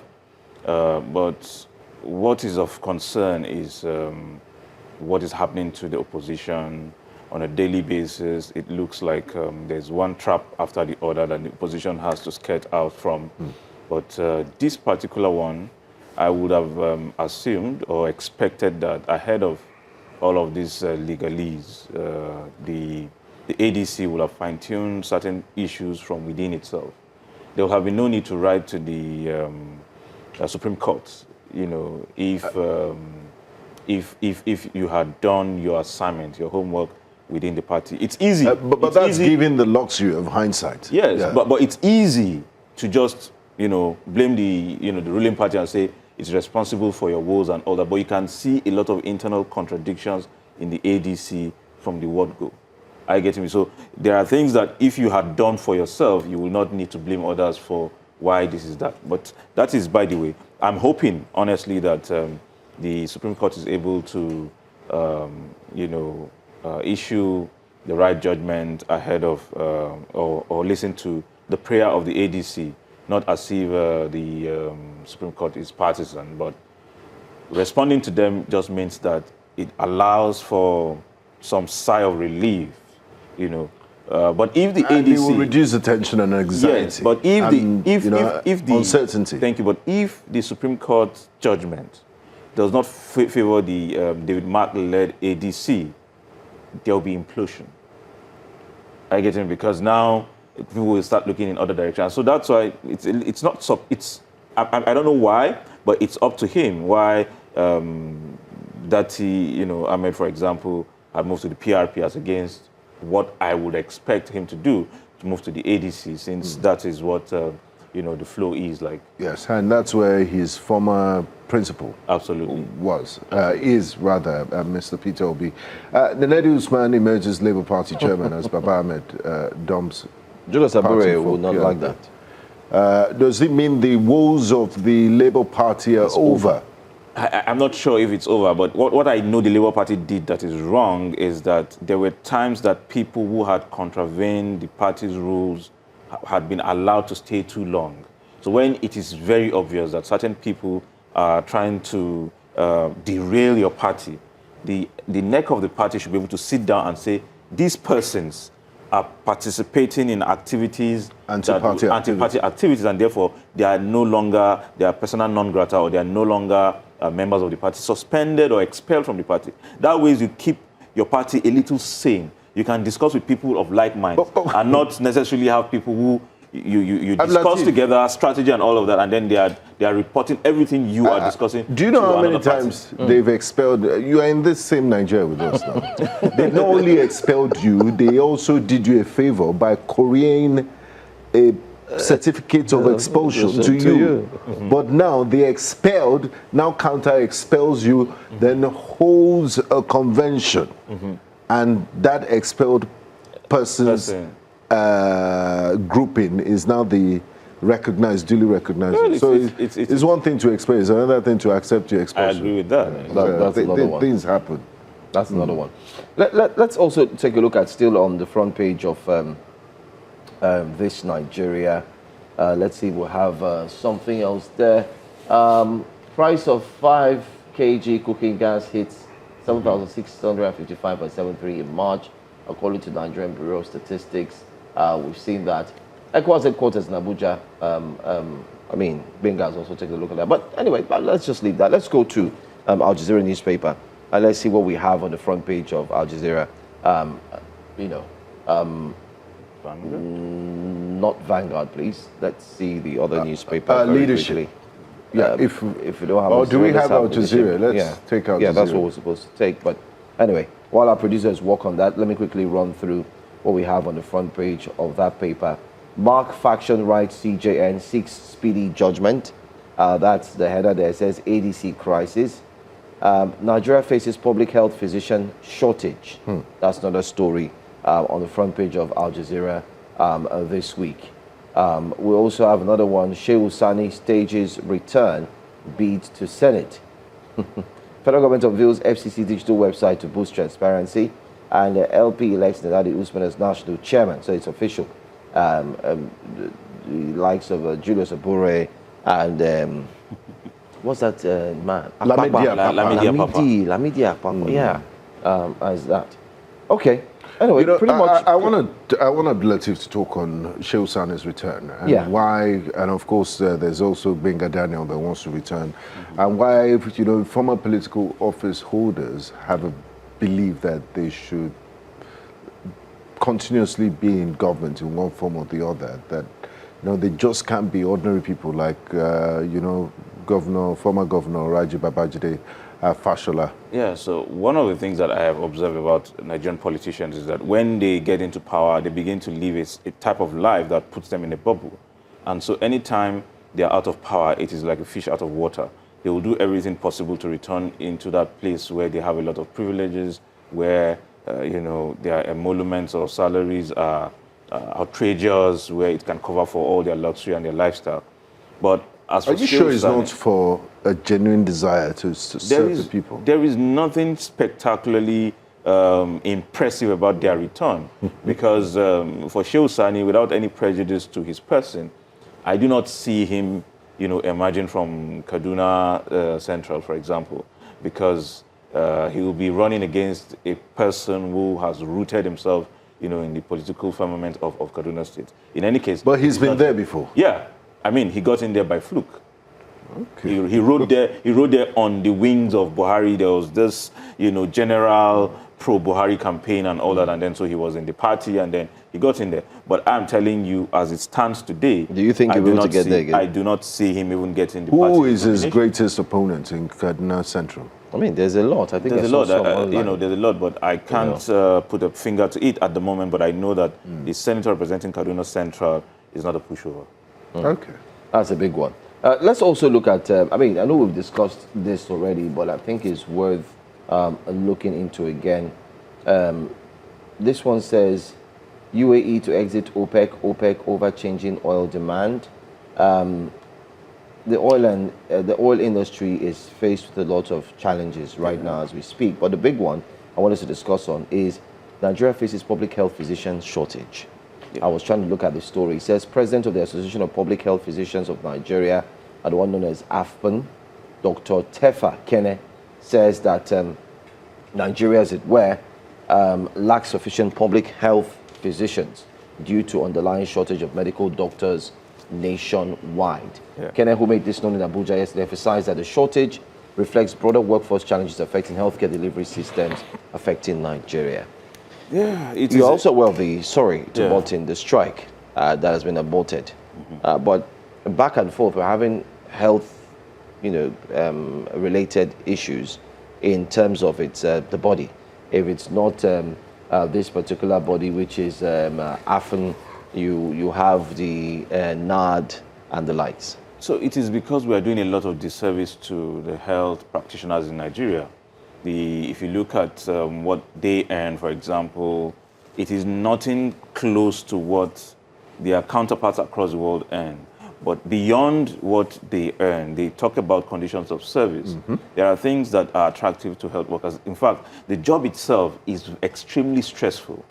So you want people to remain in Nigeria, but you are not providing avenues for them to have necessary support. Exactly. What conditions? Exactly. Sometimes you have a doctor having to handle too many patients.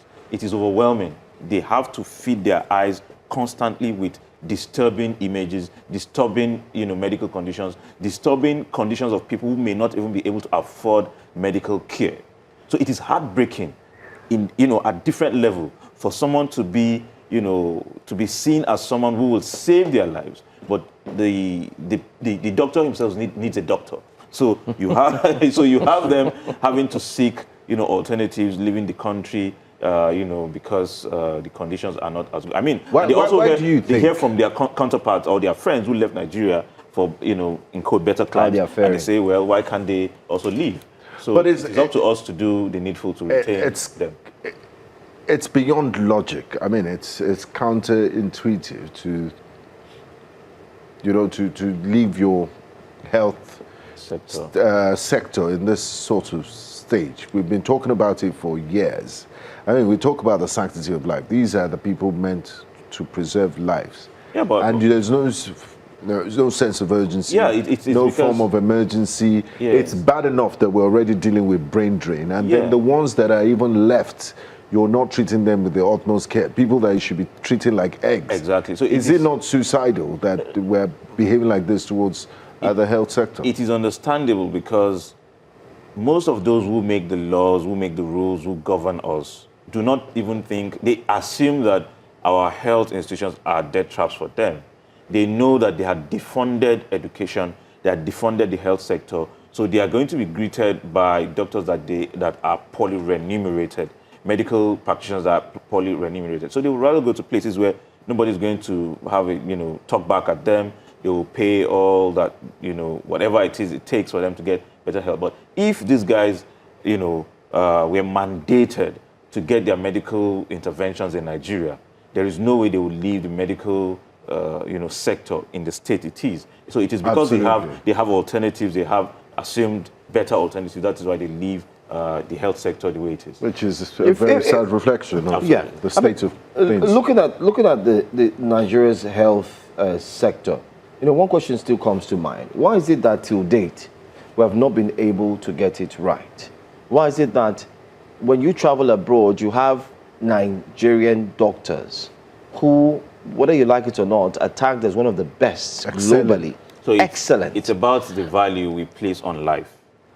Ordinarily, the health is not something you play with. So you have people who feel they can access, health care elsewhere. They don't even feel they are the same with the countrymen they are leading. Therefore, they intentionally ensure that there's no meeting point. They don't go to the same markets. So they don't even know the cost of supply staples. The reality. The reality. So they stay in a bubble. And so making health care accessible to the ordinary Nigerian means Nigerians will have better lives. They have reasons to even question them. Is it not one who has better health that will be able to confront his, parliamentarians and say you're not doing the needful? But if you have to struggle with how to feed, you have to struggle with your health. You probably see the senator representing your constituency and say, well, I don't think it's by design. I think they're just lackadaisical about it. Yes, and so it's not priority. Yeah, if you do not prioritize, they have alternatives. When they have alternatives, they have alternatives. I mean, when you're sick, you can even for flimsy or little ailments, small headache, and body pain, they're out of the country. Well, the local man, Switzerland water. Exactly, the local man. Sometimes I often think that if it's possible to even stop all our lawmakers from getting medical health check outside until it is mandatory that every local government area has 3 working state-of-the-art medical facilities, then you are qualified to do that. But if it is found, if you are found wanting that you've gone on medical trips 3 times within a space of 4 years that you're allowed to go 3 times. But if you pass 3 times, that boils down to civic education. How many Nigerians can hold their parliamentarians accountable? Most of the time, they just sing their praises. They never question their actions. So until we're able to hold them responsible and say, this is what we want, this is what we cannot, comply with. These are things that we cannot allow to let go. Yeah. Let me, I personally said when we have the paper, and I didn't know the story would come out. I was looking for it in the paper, but I mean, seeing it on Al Jazeera, I want to use this medium to say, we want to watch a package. There's a governor who's standing out. While we're complaining about what the medical field is looking like, Governor Babagana Zulum of Borno State was able recently to build homes for nurses. Even in the midst of lawyers. the Boko Haram attacks and the insecurity in the state. Sometimes, I mean, we're going to have, just to mention to our viewers, we're going to have a Rate Your Governors special on Breakfast Central. It's going to run for 5 days, for 1 week. We're going to start on Monday. The dates will be shared, where you can go ahead and submit the names of governors you think have done well as we're about to enter the election season. That will help you to know if you're going to vote for a governor who is who has the opportunity to return for a second term, and not those like Governor Dapo who's leaving and others. But let's watch this video. Let's take a look at it. We'll come back and then we'll discuss more. The phone lines will be opened when we return. Nephrology nurse Umar Ismail gets into a new home known as the nurses' quarters, equipped with modern amenities. Constructed by the Zulum administration, the 48-capacity 2-bedroom nurses' quarters is designed to provide safe and convenient accommodation for nurses, particularly those working long and irregular hours. This is a great achievement, and I'm praying that all the governors will emulate, will copy from His Excellency Professor Babagana Umar Zulum to deliver good development to their health sector and the government at large. Some of the benefiting nurses say the development will reduce stress associated with commuting and enhance their efficiency on duty. This accommodation really helped us because of the closeness of these quarters. It really helped us to tackle the emergency issues. In the entire Nigeria, there is no such a quarters built for nurses, only for nurses, if not this. I've been practicing as a nurse for the past 25 years. I've never heard of one, apart from the conventional quarters in hospitals. We are very happy, and we really appreciate what he did for the benefit of the nurses and also the benefit of the Borno State. The leadership of the Borno State Hospitals Management Board highlighted recent welfare improvements introduced by the state government, including the provision of rural allowances. We introduced 40%, for our nurses. Gross salary, not even net of their gross salary as an incentive. Our healthcare workers in the state are receiving the same salary as paid to our counterparts who are in the federal institution. In addition to this, he also recently recruited over 400 healthcare workers. Wife of Nigeria's President Oluremi Tinubu also commended the governor for supporting medical personnel as she inaugurates Shuari 2 primary health care in Bolori 1. What we've seen so far in Borno is quite encouraging, and we can see what the APC government is doing all over the nation. And I'm so proud. The newly inaugurated nurses' quarters is expected to ease accommodation challenges, enhance punctuality, and ultimately improve patient care. In Maiduguri for News Central, Umaru Kirawa. So we've brought to you that story because that is one fantastic news. Yeah. Since we're talking about the medical space. Yeah. And we cannot help but, like we've mentioned here on Breakfast Central, we're going to throw it open. The phone lines are open, by the way. Feel free to call and let us know what you think about some of the stories we've taken on the front pages of the newspapers. Abdulatif, what do you make of that? I mean, impact? It's an excellent, action. I've always admired Governor Zulum from a distance because I see that he's someone who is not big on PR. He just does the job and he doesn't really care what gives. So we've seen him do stuff with, schools. Now that we can see this, with the nurses, it's an excellent, very commendable effort. I mean, what really hits home for me is that the attention to nurses, people that work very hard to preserving lives, not judges, like he said. Yeah. And then the quality of the finishing, the environment, and this is how people should live. This should be the barest minimum. You're not cutting cost on this. Not at all. You can see for yourself I think he's done pretty well. It's a very impressive initiative. But before we go, let's look at the leadership newspaper. One last story before we wrap up, and I think it's important. It's not just to bandy numbers. It would be also nice to show us the survey that was carried out to ascertain this is happening. And it also highlights the breakdown of the moral fabric in society. Bottom of the leadership newspaper there, EFCC chair says 6 out of 10 varsity students involved in Yahoo. The other day, the authorities of the University of Lagos said that female students were involved in hookup. For those who are not familiar with the term hookup has nothing to do with fishing.